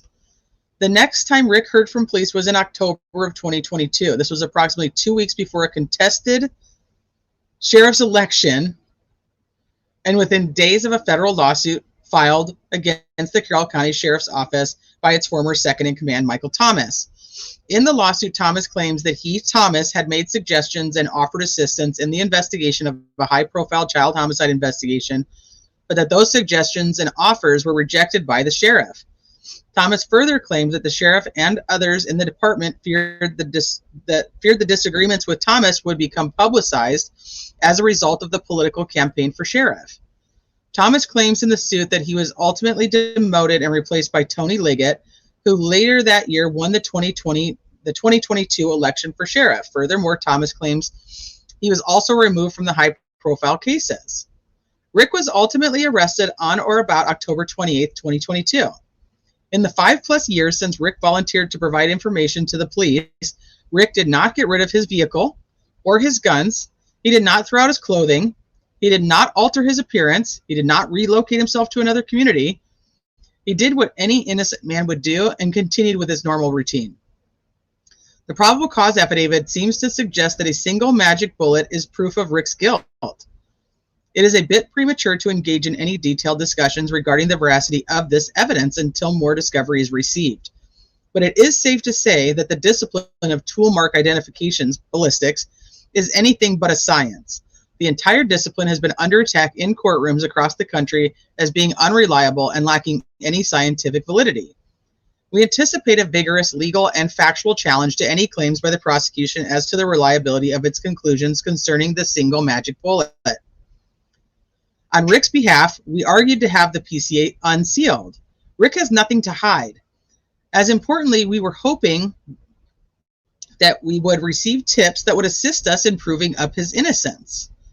Not surprisingly, we have been inundated with tips from a variety of sources, all of which will be vetted by our team. Although it is the burden of the prosecutor to prove Rick's guilt beyond a reasonable doubt, the defense team looks forward to conducting its own investigation concerning Rick's innocence. We appreciate those that have reached out to support his cause. The prosecutor mentioned at the last hearing his belief that others may have been involved in the killing, yet there was no mention in the PCA about a second suspect involved in the killing.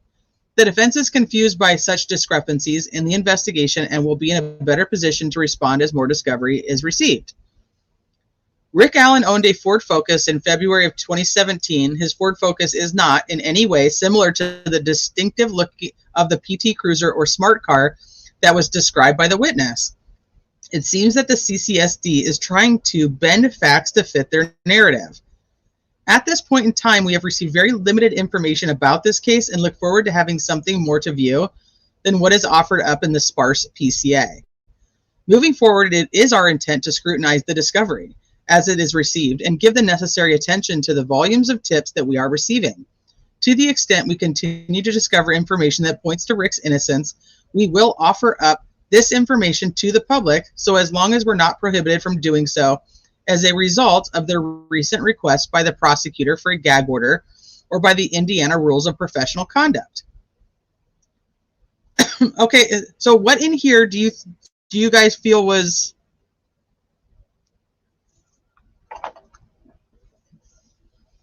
grossly negligent to be released?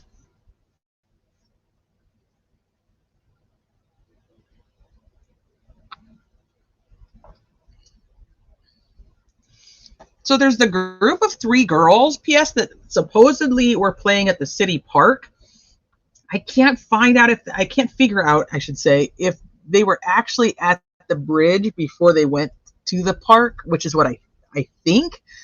I had read at one point in the years of following this case, but I cannot find any documented proof of why I think that, which I like to be able to give you guys. So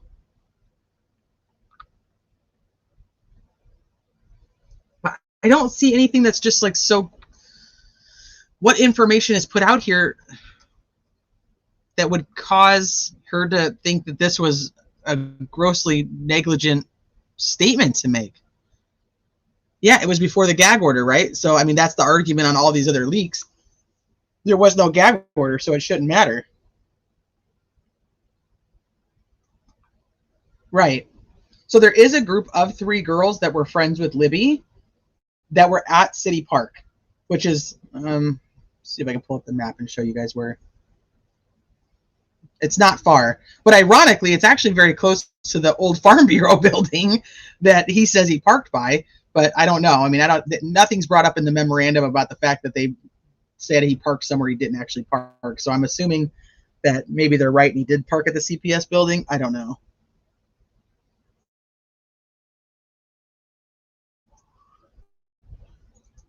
I think the issue with this is that the defense team is calling out the prosecution, because I don't know anything in here. Maybe that he went to the grocery store. I don't know if maybe we didn't know that yet and talked to the conservation officer. No, we did, because it came out in the PCA.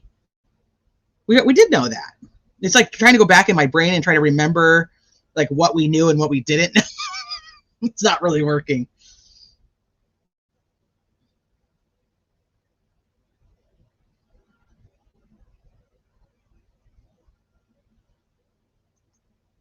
Right. There's 4 girls, but you know, that becomes, people think that's a non-issue, that he's saying he saw 3 girls and 3 girls saw him, and maybe he just didn't see the 4th girl. To me, that's pretty significant. But once again, the defense doesn't bring that up. They do bring up the fact that he was there from 12 to 1:30. And my biggest issue with that, maybe the dude was there and he's lying about what time he was there. But this is why we went through it the last time we were live too, is people think that he lied about what time he was there because he knew he had to lie, because he knew that the girls went missing and that now he was on videotape. So he had to lie about what time he was there. So then my question became, well, why didn't he lie about what he was wearing? Like if he knew that he was caught on videotape, then he would know that he would probably want to say, no, I was wearing, you know, a sweater, a turtleneck sweater, and a, you know what I mean? Like, why don't he just change what he was wearing then? If he's going to lie about the time he's there, why not lie about what he was wearing when he was there too? No, I think it's an issue, Sherry. I'm just saying, all like people who are just adamant that Richard Allen is the right guy, it just becomes like a non-issue. Hold, please.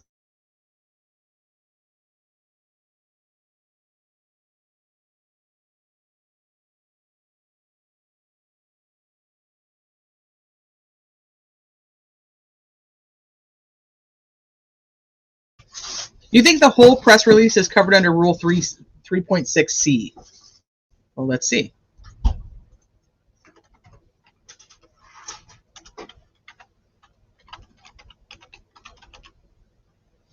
Indiana rules of, let's see.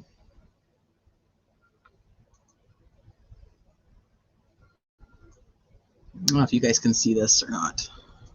It's very, very tiny. A lawyer may make a statement that a reasonable lawyer would believe is required to protect a client from the substantial, undue, prejudicial effect of recent publicity not initiated by the lawyer or the lawyer's client. A statement made pursuant to this paragraph shall be limited to such information as necessary to mitigate the recent adverse publicity. I agree. That seems correct to me. It seems exactly what they did. Okay, so let me zoom in so you guys can actually see it. It gets so big over here that I can't see it, so. Let me back down just a second. Hold on.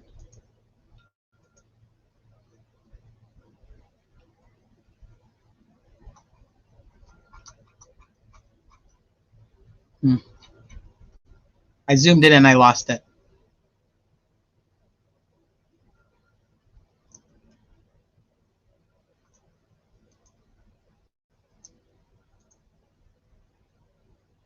Okay, it's right here. Let me make sure I can see it still.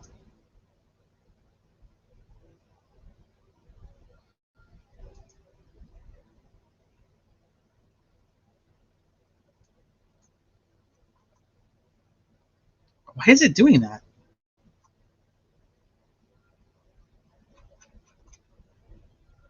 .6C. There it is.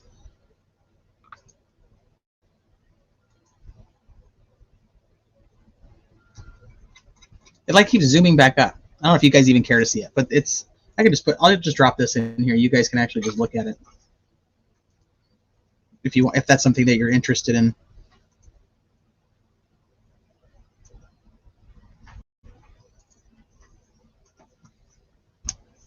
Yes, because Libby messaged one of the girls and asked where they were, and one of the girls said they waited and didn't see LNA, so they left and they went to City Park. But I remember hearing that, but I was just looking for something that documented it so I could like put it up on the screen, because I hate to just say things. I remember hearing it, but I want to be able to like show it and prove like how I heard it, where I heard it from. But I remember that being a situation that they were there at the bridge. The girls didn't show up, so they left and they went to City Park to play basketball. And so when the girls were actually at the bridge, when Abby and Libby were actually at the bridge, the group of 3 girls actually went and they were at City Park. So they weren't far away, but they'd already left the bridge.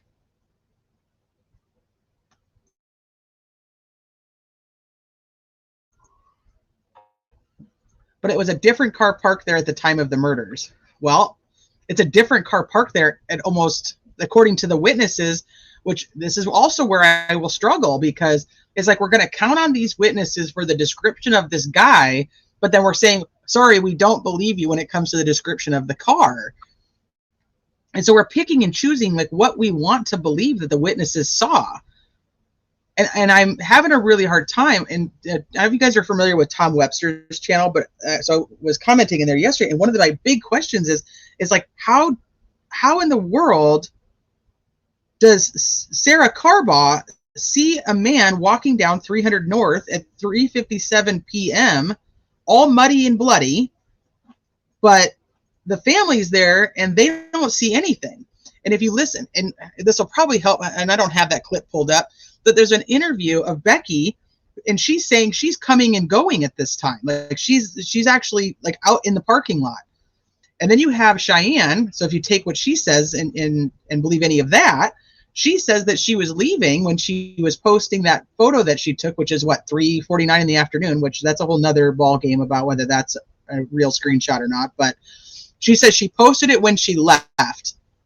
And when she was leaving, she saw Derek in his car in the parking lot.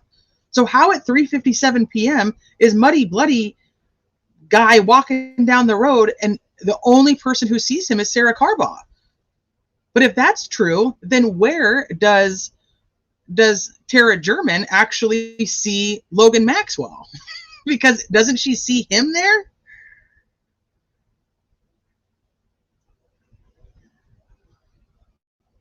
Yeah, one car on the road, according to Brad Heath. There's a car on the road.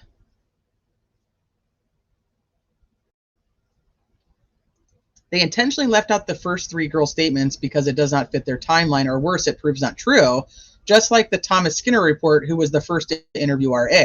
Right, and Skinner passed away, so now what do you do? So you just go with what Dan Doolin said? And if there's also some inconsistencies with like how that whole statement goes down. Well, sunset gazing, that depends. If you go with what the defense says, that Sarah Carbaugh said it was a tan jacket that was muddy, and if you go with what the PCA and the search warrant says, Sarah Carbaugh said that he was wearing a blue jacket and was muddy and bloody. So so without seeing her statement, we have no freaking idea what she actually said, or if she changed her story later on.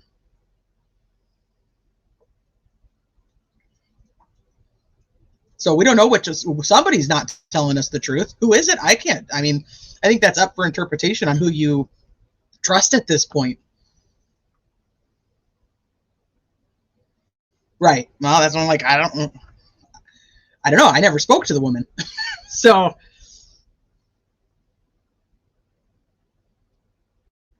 I just don't know how nobody else would have seen this person walking. It doesn't make sense. Now, and if you let's just say you add in what Erskine's texts say, throw that in the mix. Erskine says everything was done by 3:30. And now if that's true, that means that nobody saw this dude at 3:57 p.m. And then I have a question, is when did Brad leave? Do we know when Brad Heath actually left that area?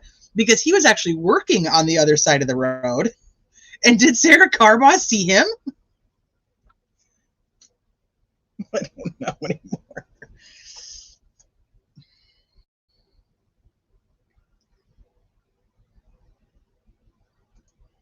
I know. It's true. It's very true. Nobody in Delphi even knows what the truth is. And all the witnesses are collaborators. And I don't want to talk bad about any of these girls, but it's very strange still that Bree Wilbur goes to the police station that night with Kelsey, but doesn't actually give them a statement about being at the bridge until 2 years later. Why does she not give a statement? 5 months ago, she said with another psychic, it was Alan, and he's a serial killer now. She said parked at the farm. Okay, I don't know. Yeah, I'm sorry, I missed the other comment, so I don't know who we're talking about. If I was a betting man, I think RA was tipped in before the Wabash search. Doolin's story doesn't make sense. It doesn't. It doesn't make sense. And then How does he just, so did, when Skinner talked to him, Skinner doesn't, where's all Skinner's notes?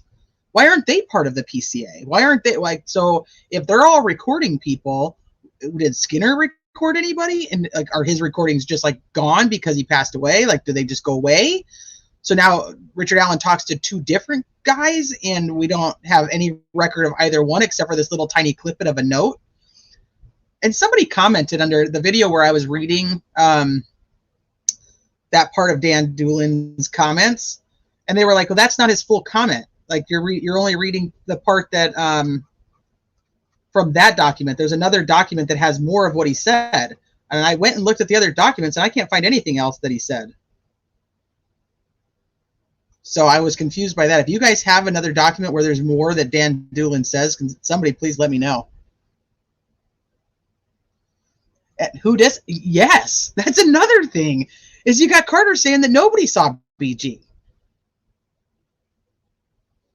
Okay, so then let's throw out another total conundrum here. Is originally said they needed to speak with BG because he was the only person that was there that had been unidentified. They had figured out who everybody else was. But then come to find out, they put out a second sketch and said it's a different guy, tell the family that they've figured out who the first guy was and he's no longer a person of interest. They tell the public that sketch is now going to be secondary. And then Carter goes on TV and says, I'll merge the sketches and here you will appear. I'm at the point where it's like they cover every potential like possibility. So then however it turns out, they can be like, look, we were right. It's like, well, you were also wrong. But that's how I feel about like all of the investigators in this whole thing. They tell us every possible scenario. And I really didn't think that before, like a long time ago when I was like looking at the case, I didn't really see that. But now diving back into it and going back through all their statements, I'm like, that's the reason I think that people also are on here and they end up fighting because it's like, no, Kelsey said such and such. And then the other person's like, no, Kelsey said such and such. And it's like, well, no, Kelsey actually said both. And now we're arguing about what was actually said. Carter, same thing. You know, a sketch is not a photograph. Hi, Kaleidohope. You don't know how I keep all these names straight?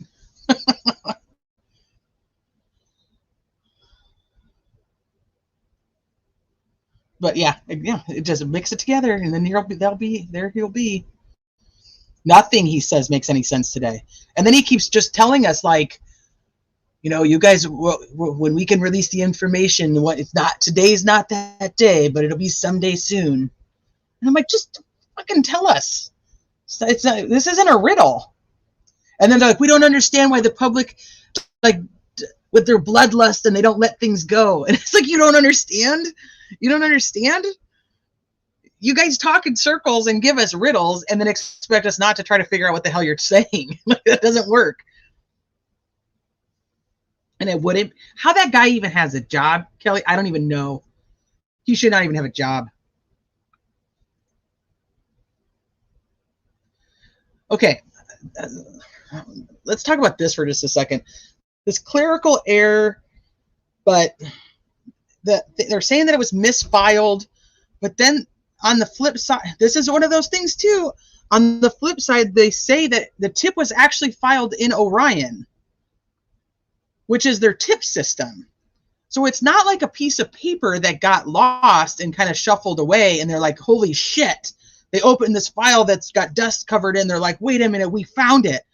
We've been missing this forever. No, it's a tip that was put into their tip system. They have to actually do something with that. They have to mark it off. They have to say followed up. They have to say whatever their code words are for how they follow up on their tips. It's not like it's not lost. It's there. You see what I mean? It's there.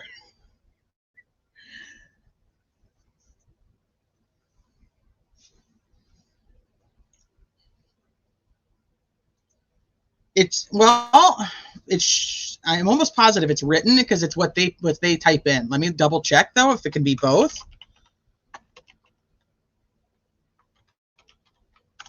Is Humanimal still here? Because I know they know a lot about the Orion system. but I'm almost positive it's just typed. I don't think there's any voice, anything in it. It's just a tips. It's like,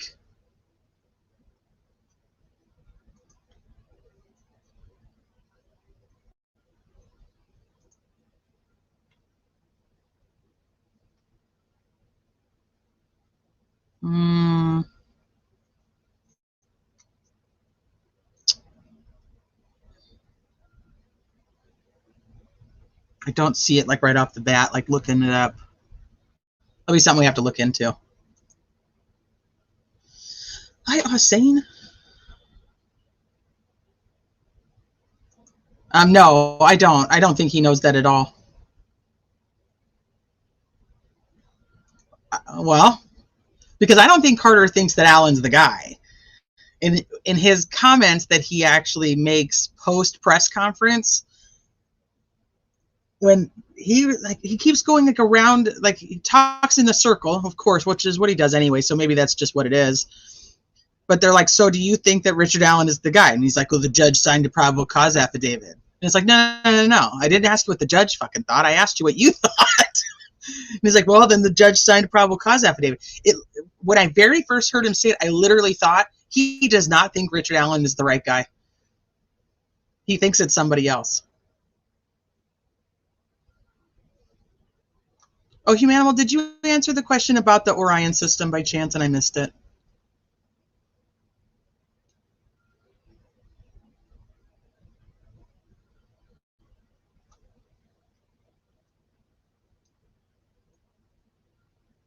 It's like, riddle me this, Carter.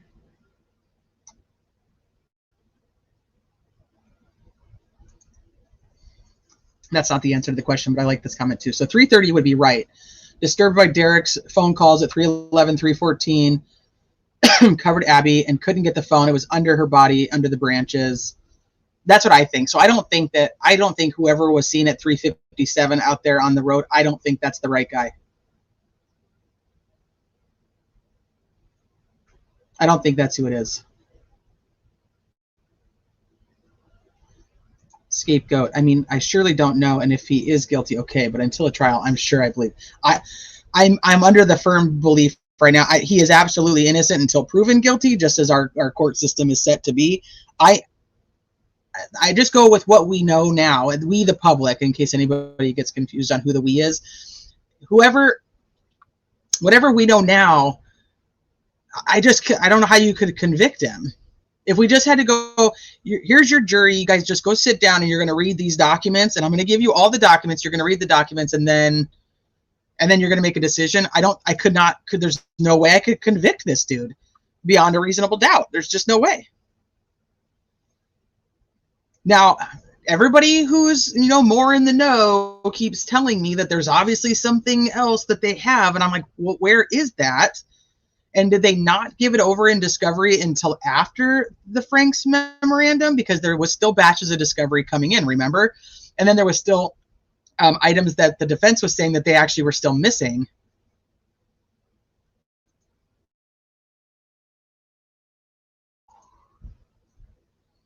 Well, and I don't think that he could say a make or model of the car because he was told 3 to 4 different types of vehicles possibly being parked there. And none of those cars are a Ford Focus. Nobody ever said, yeah, it's a Ford Focus. So they took every one of those cars and said, it's similar to a Ford Focus. And I get eyewitness testimony, and I've said this 1,000 times, it's the weirdest thing because it's actually considered direct evidence, but it's actually not great evidence. It's terrible. And when it comes to trial, I don't even know how many of these eyewitnesses are actually going to end up testifying, because it would actually probably hurt the prosecution's case to have all these people go up there and say they saw something different. So they'll pick maybe 1, maybe 2, or what they would do, the other way they can get it in is to have the person that they talk to, that person go up on the stand, and so they give their interpretation of how they deemed what this witness gave them as a Ford Focus. The whole, like how Liggett likes to go, well, he said Farm Bureau building, but we assume he meant the CPS building instead of just asking him. So they may have like a Liggett go up there and testify and say, no, this is what she said, so this is what we went with. And this is how we, because all they have to technically testify to at that point is how they were able to direct their investigation in a certain direction. Like, how did they start going this way? So it won't, what the eyewitnesses are going to say they saw isn't going to be, in my opinion, the big bombshells that are going to happen. So take those away, because they're all inconsistent. Take away the car, except for he says that he parked there. So hopefully they have another statement, or maybe in the recorded statement from the 13th, he actually says he parked there, or they showed him a map and they were like, hey, is this where you parked? And he's like, yeah. And that's why they're like, well, we assume. So we showed him. His route showed he was at Old CPS. He didn't describe walking another way, and he would have seen the other people and vice versa. The route that he showed, oh, like as he was like saying, like I saw these three girls, by the Freedom Bridge. Maybe, yeah, I could see that. But I think it would just have been very simple for anybody who was actually interviewing him to say, hey, show me exactly on this map where you parked. They're very specific that they asked Terry Wilson and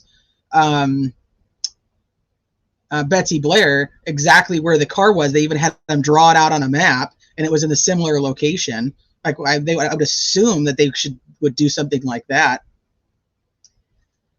I think so too. I'm not believing that he actually parked at the old Farm Bureau building. I don't. But I'm just saying, like, for clarification purposes, there's no reason that they wouldn't. So as a defense side, I would be like, hey, you guys don't even actually know where he parked. You never actually got anything, showing that he actually parked there. You have no car. You have no witnesses that say his car was there. You have witnesses that say other cars were parked there, where you're trying to say he was parked. Market Indy. In the transcript, Gold mentions DOC would have a problem bringing Alan into her chambers, and she herself would have a problem with him being there. This by itself shows her impartiality towards him.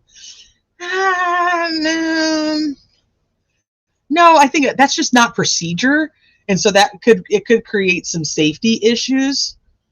He is still arrested for the crime, so I don't actually see. I wouldn't have him in my office either. That's just, and there's a lot of things that are in that office that somebody who's suspected and arrested of this type of crime doesn't need access to.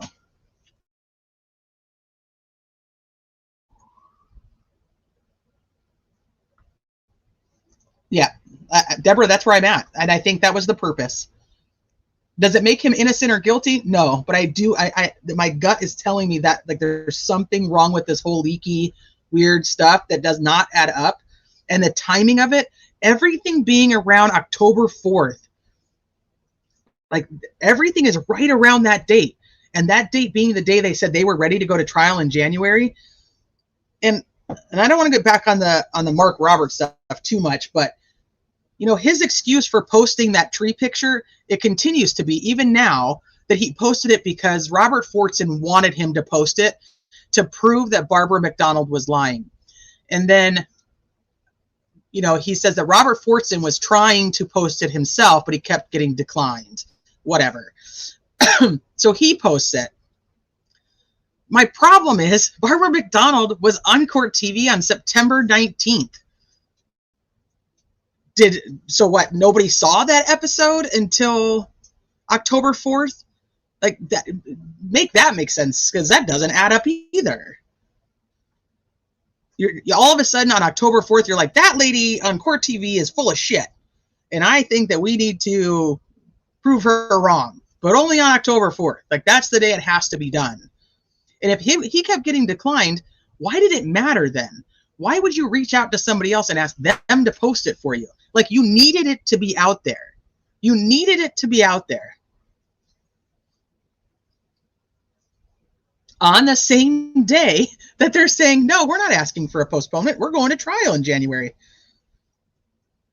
So, and then you have in Chambers, he's saying he's been investigating the leak for 17 days. That's the 19th. So you've been investigating since the 2nd, before anybody even knew there was a leak? And if that's true, then when you talk to Rosie via email on the 6th and the 7th, Rosie says you just found out the day before, which is the 5th. So how the hell were you investigating for so long? Yeah, who benefited from the leak? Well, I think what it depends. Now we're going to go back to this too, because if you go with the defenses behind it, people are going to say it just backfired. They were behind it. They wanted their narrative out there. You could tell they wanted their narrative out there by the way that they put out the Franks memorandum. They wanted the world to see what was, what they wanted. And so they were pushing to have this stuff leaked. Obviously, it came from the defense attorneys, So the defense is behind it, and it just backfired.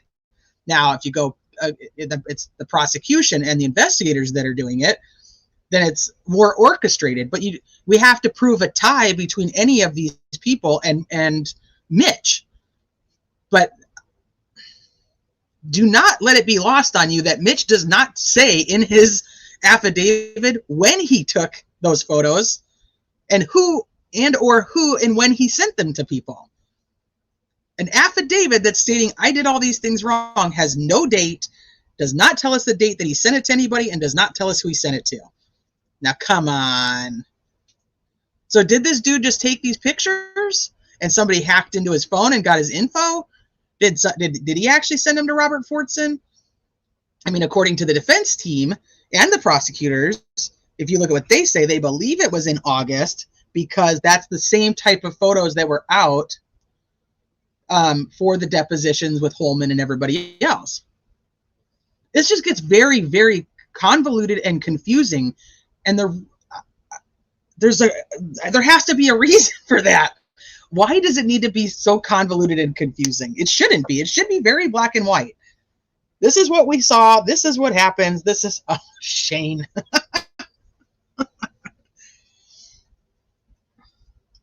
Did you say the other day that Mitch works on Mitch works ethics committee because that's good blackmail or trade arena? Yeah, he was. I think like on his LinkedIn, he was on an ethics committee for, I want to say a college, but don't quote me on that now because I got so much other shit in my brain. Yeah, shit for brains. Ha ha ha. Let me see if I have it handy, which I probably don't.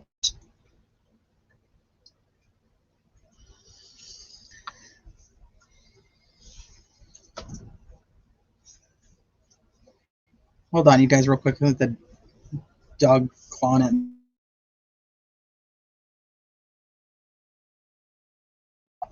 Yeah, on his LinkedIn, it showed that he was on an ethics committee, that he had left to go work on an ethics committee. I want to say for a college.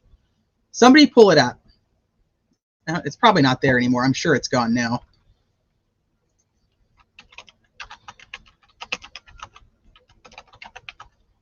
Ethics and compliance, I think maybe is what it was.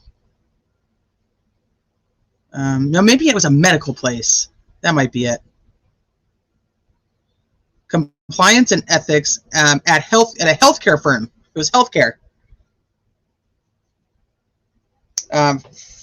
Fresenius Medical Care in North America, Westfield, Indiana.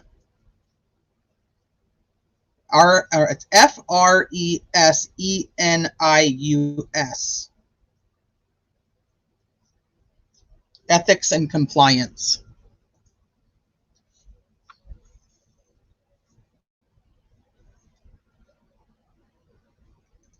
I think Mark posted the pics because the branch layout, as described in the Franks, looked like shit, and he needed to prove it really looked like ruins. Use YouTubers to prove how it really looked. But see, why would he care, I guess, would be my question. Why would he care if it didn't look right or not? If he is pro Richard Allen is guilty, what does it matter to him? What is he trying to prove Barbara McDonald wrong and showing that the defense is right?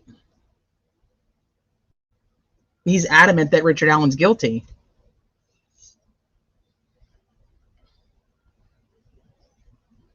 Hi, Jay Turner. Defense wouldn't want anything out there on other people's terms. They would only want it out there on their terms and only if it helped their client. Right. I believe the defense too, but the problem is you can't prove that. And that's kind of where we're at and why there's definitely different sides of this whole thing of people think that the defense they did commit gross negligence and they shouldn't be his attorneys, and that's just how it is. And then there's those of us that are like, hey, this is who he wants. But then if there is gross negligence,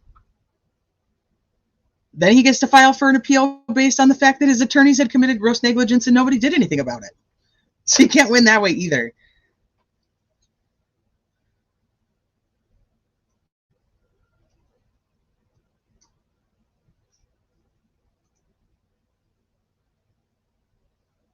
That pic from inmate photo scanner, the lines. The pic from the inmate photo scanner, the lines. Oh, yeah. Yeah, the lines. Remember we were talking about the lines on the mug shots? I guess, see, that's the problem, Sixto, is there's no hearing that proves anything was negligent. And I'm not seeing that anything is negligent on my side, but there's the police watermark to track. Well, supposedly there's a box that's somewhat like that on the crime scene photos.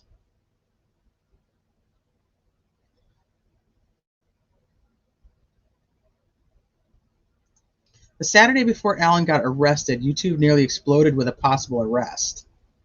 Before he was actually arrested? Because I remember that everything went crazy when he was arrested and nobody knew who it was, and then they said it was Richard Allen, and then everybody started posting this photo of a Richard Allen that wasn't even the right guy, and then Tara German like put out like, no, this is the right guy. I remember that, but I don't remember it before arrest, but maybe I wasn't paying attention.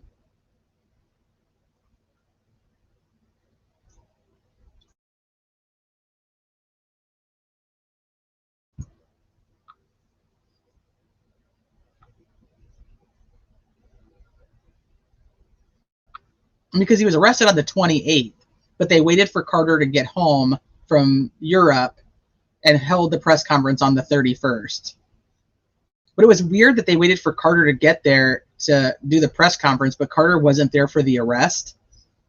But then Carter's, because he was so busy, you know, but then Carter's not busy because he could show up to court for some leaked images that he shouldn't even be investigating to begin with. I mean, like, priorities here are just very, very strange.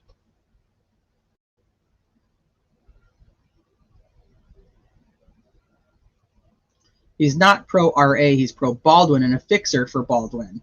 Talking about Mitch, the stealer of the photos who passed them on. Oh, so he passes them on to Robert Fortson. And Robert Fortson passes them on to Mark Robert, who's supposedly pro-prosecution. But used to, maybe used to be pro. I don't even know. The guy's, depending on who he talked to, was whatever he was. But I still don't understand why Mark Robert. Where does Mark Robert fall into the fact that he had to post that photo to social media to prove anybody about anything?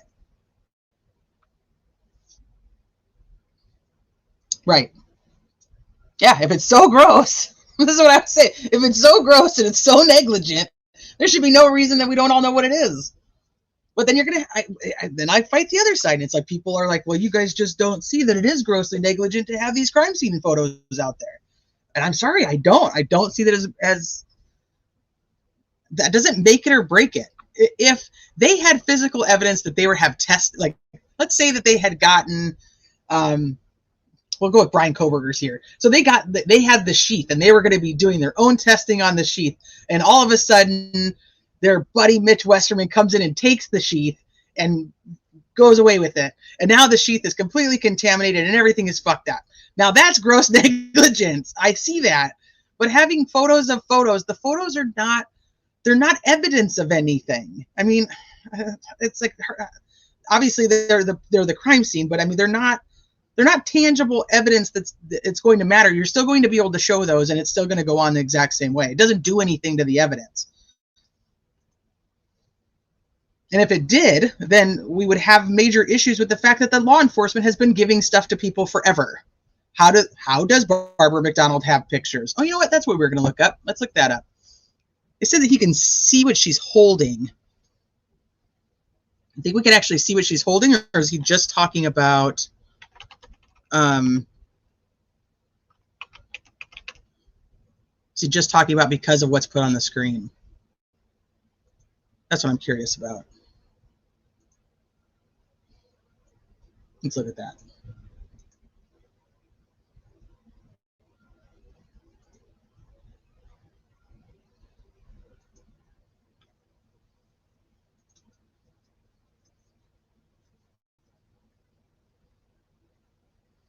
She can still read lists into the record on in open court. 1019 Gull can't even make good on her ultimatums. Single cell tower is the reason for the phone pings, from what I understand, or at least what is claimed by Old Grumpy Man. Who's Old Grumpy Man?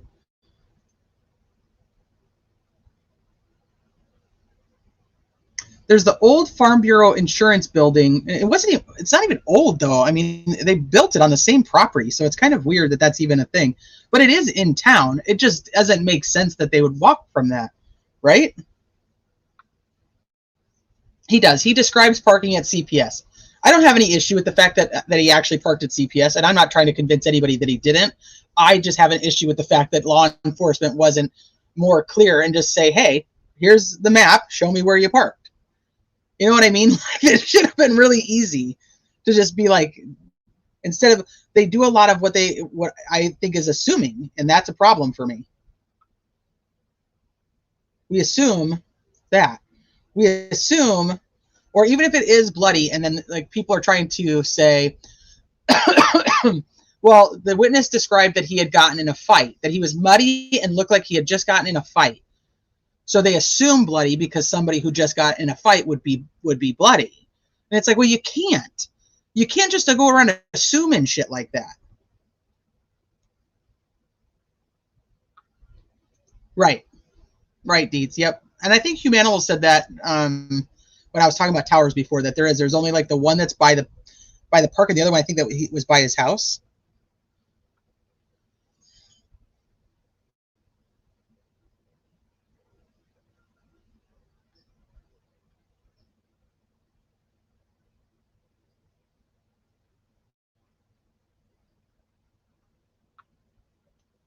Yeah, you can't just go around assuming it. You got to actually pay attention. Okay, let's see. Let's see if she's... Oh, she is holding on to something. Look. He recognizes what she has. Right here on the table.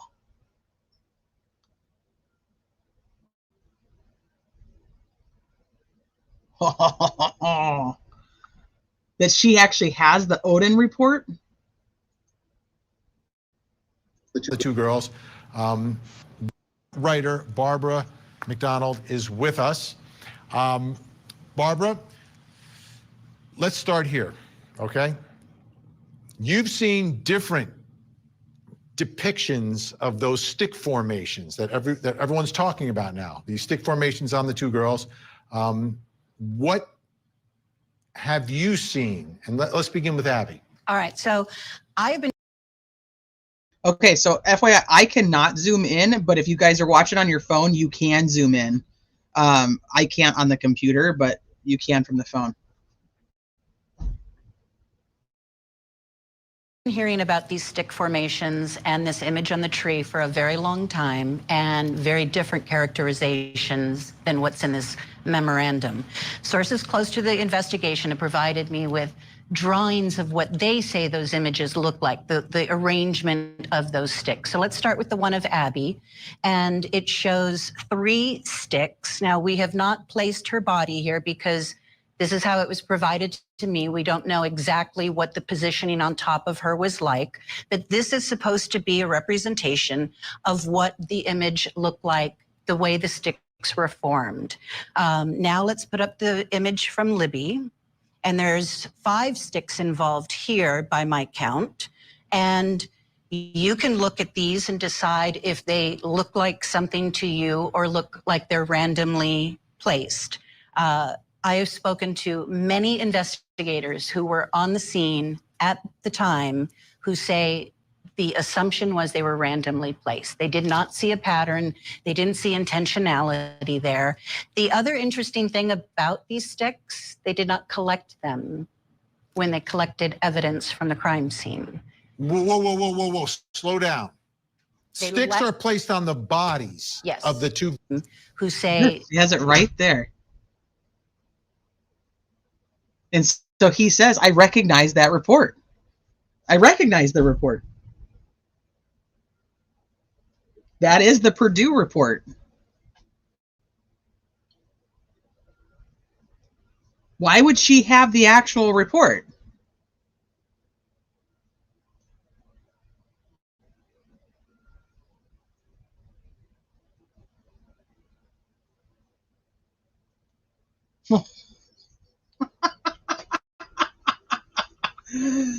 Oh, shit. I don't know that it is the report, but I'm assuming that Rosie's not going to lie. Oh, you did? Okay, let me look real quick.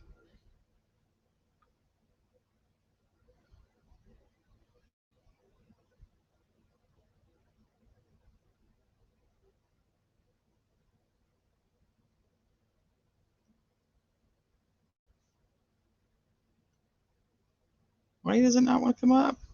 Here we go.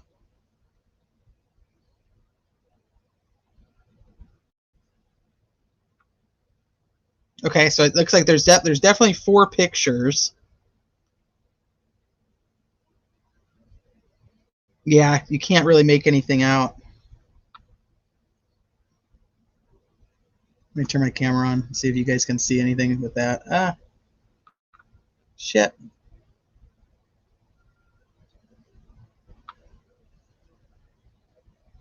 You guys probably zoomed in on your own, though. It's just like you can just see like the 4 pictures there. That's all you can see. Like that.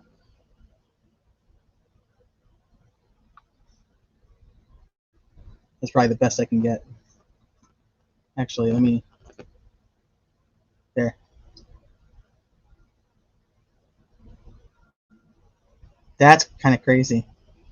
Why does she have that? Why does she have that? They look like the same pictures, but I'm wondering if that little white part is more like what she's showing. You know what I mean?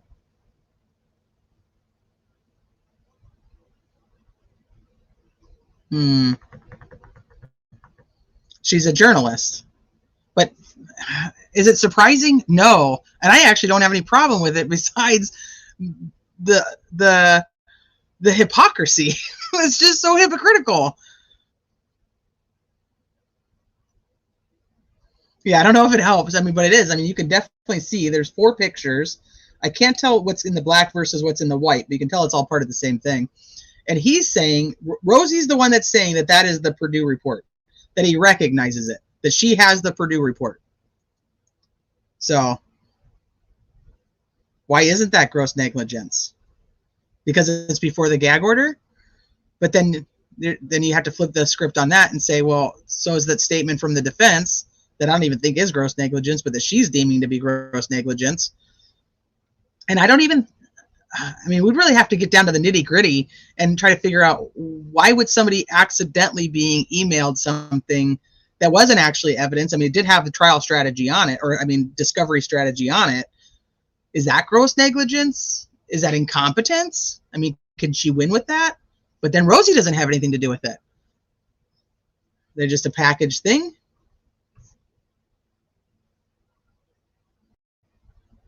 Well, yeah, especially if he's attacking you with, and he has a gun in his hand. I don't think it matters. I don't think that his height would matter necessarily, especially when I was 13, 14. I'd be fucking scared. They collected the sticks later, is from what I heard. Let me see what you guys are saying. 6-0. What are you not lying about? Who thinks you're lying?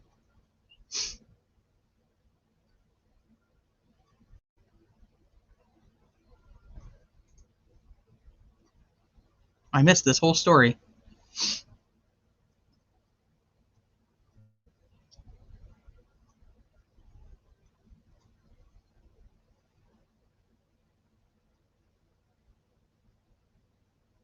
He was hiding. Who? TK. Thought he was getting arrested that night. Oh.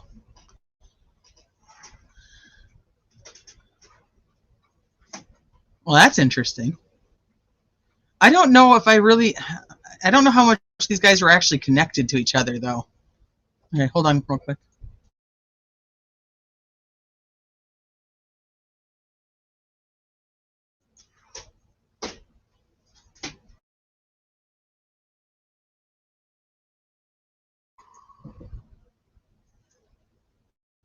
Okay.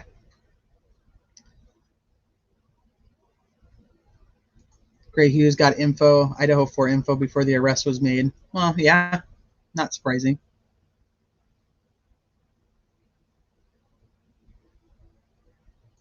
It's yeah, to send. That's why I'm like, I don't know if I would consider it gross negligence, though. I don't know if I would say that. I mean, that would probably fall more in line with the incompetent side of her argument. But it's still, I'm going back to then. That's still Baldwin. Baldwin's the one who's got the shady friend. He's the one who's got the fast fingers. And then Rosie just is like, well, can I stay? And she's like, no.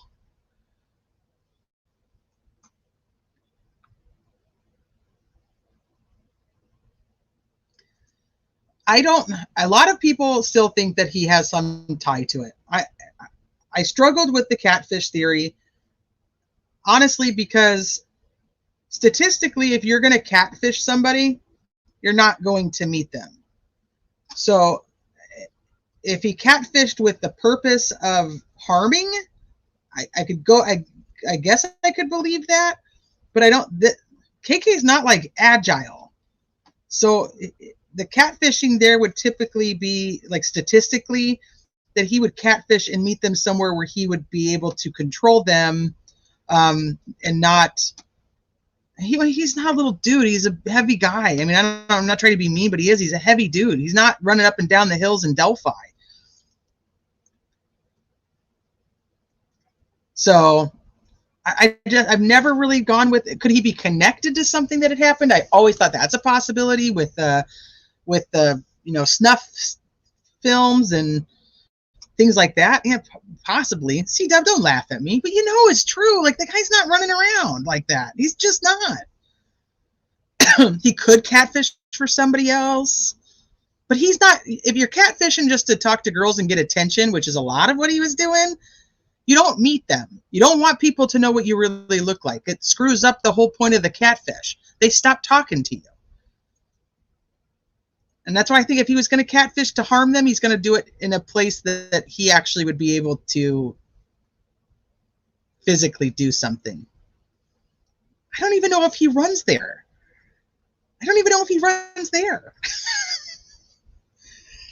Yeah, he would be like, he's a creeper. Like, there's no doubt about it. That guy's freaking, he's a weirdo and he's a creeper. Yes, absolutely. But he's not running around the hills in Delphi chasing 2 teen girls. It's just not happening.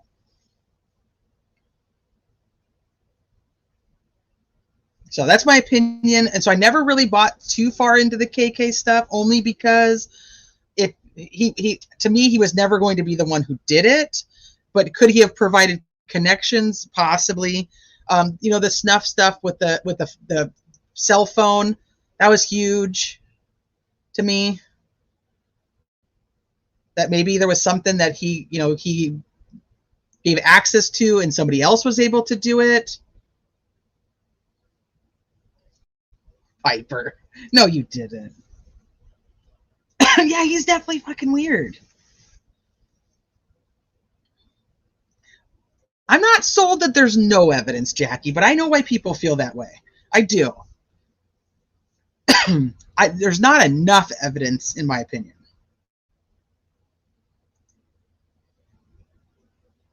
Yeah, he's selling the connection. That I could believe. All right, let me pull up been working on this presentation thing for you guys and myself to try to sort it all out. So I'm gonna copy the link so that you guys have it. I work on it quite often, so it's constantly being updated. And like I said, if you guys are wanting to help in any which way possible, just let me know. I have no problem with asking for help, because this is not something that's an easy task. It's very daunting. It has a lot of info. I'll show it to you guys, and we're gonna probably wrap it up. See what's been updated.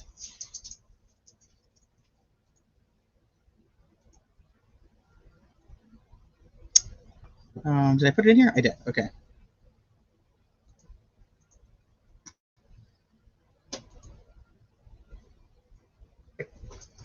So I keep adding to it. I put the family tree in, so it's got like all of Libby's and then all of Abby's. Abby, maybe I'll probably put the new one in there for that though too. I'll update that. But you guys can. It's very interactive, so you can go in and you can click around for however deep you want to go. That's what I'm saying. It's not done. Like I don't even have all that stuff in here for him yet. Brad Holder, you go into his. It's got like his associates. You can go in there, and then it takes you to like Patrick Westfall, and then like I started putting in. Embedding like the links to like different interviews. So like just trying to get anything and everything I can in one location. Like Elvis Fields. There's Rod Abrams. Putting like their pictures in there so you can see who they are.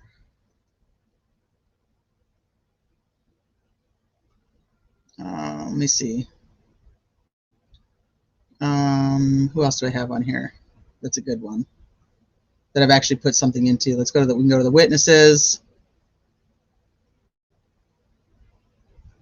Go to like searchers, go to like Pat Brown, and it's got like the Pat Brown information. So it's very interactive. If you guys want to look in it and if you guys want to help with it, please let me know. It's just like compiling links and photos and information. But then you guys can go around and play in it. Do I have you got Eldridge? For persons of interest? I don't think so. Which one's Eldridge?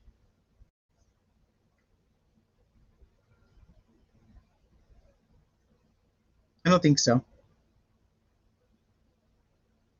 I've been adding a lot to it. So like there's Michelle Keene, who says that she was part of the search crew. Erskine, I'll put all of his texts in here. Eric Williams, I'll embed his interviews in here. And then you got like the witnesses. It'll have all their stuff. Yeah, if there's anything in, like that you guys think that it should be in here that I don't have, like, yeah, let me know. Yeah, I'm going to put all the Ron Logan stuff in there.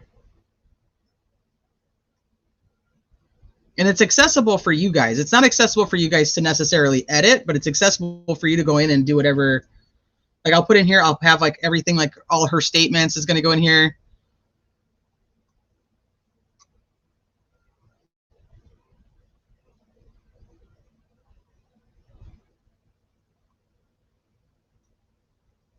It's got, so you can go into Libby's. I put the photos in, so it's got like the photos of the girls.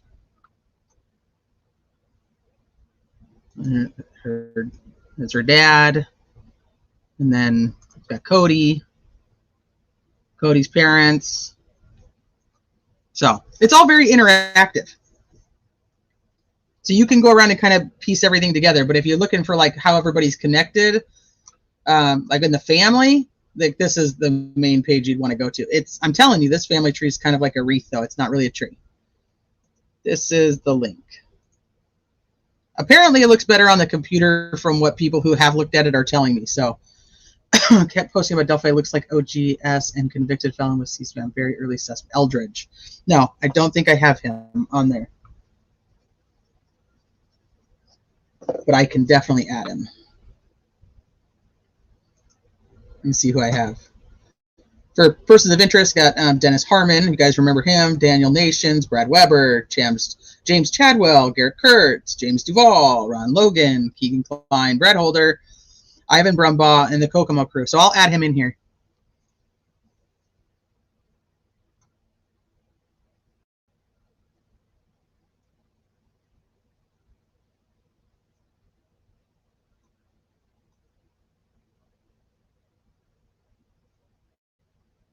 Yeah, so you guys can go through it. Like I said, it's not done. I mean, but it's like Christine was like, "This is going to take you like 2 years." And I'm like, "I know."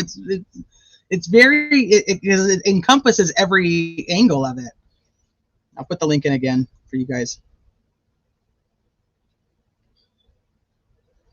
The dude that was on Sleuth, that's Patrick. So you go to persons of interest. I have him under Brad Holder, so it's like in his associates.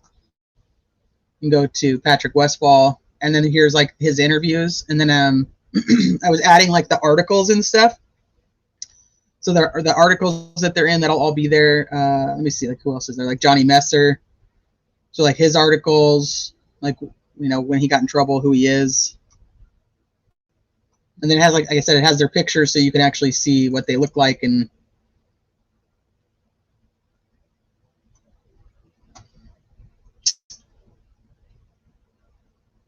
oh no, way earlier, like over a year ago. Ooh, I don't know.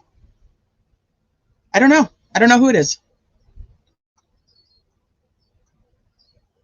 So then I'll put like all of his, I don't have it in here yet, but like all of his social media, so it'll all be there. It's just going to make it so, like I said, everything is accessible in one spot. Because like I said, every time I go to try to find something over here, I'm like, where the hell is it? Where is it? So I'll keep working on it. Like if any of you guys, want to help, just let me know. Like this doesn't have it in there yet, but you can see where it's going. The structure's there. And then I'll put the leaks in here. I have the things for that. You can go to Abby and Abby's photos. So, all right, I'm going to wrap it up, you guys. I appreciate you guys being here. I don't even know how I feel about all of this. I'm so ready for the 27th. I cannot wait to see her response.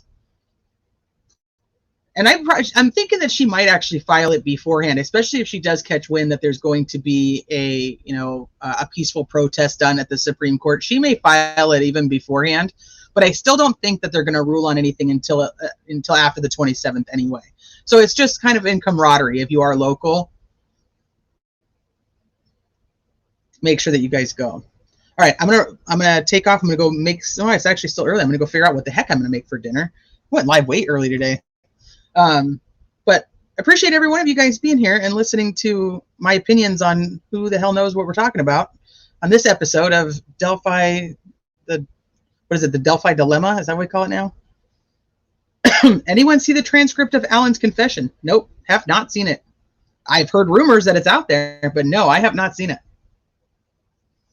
But in the quote unquote file of information that has been out there, yeah, that's supposedly in there. So go enjoy the rest of your Monday. I will probably see you around the YouTube streets very shortly.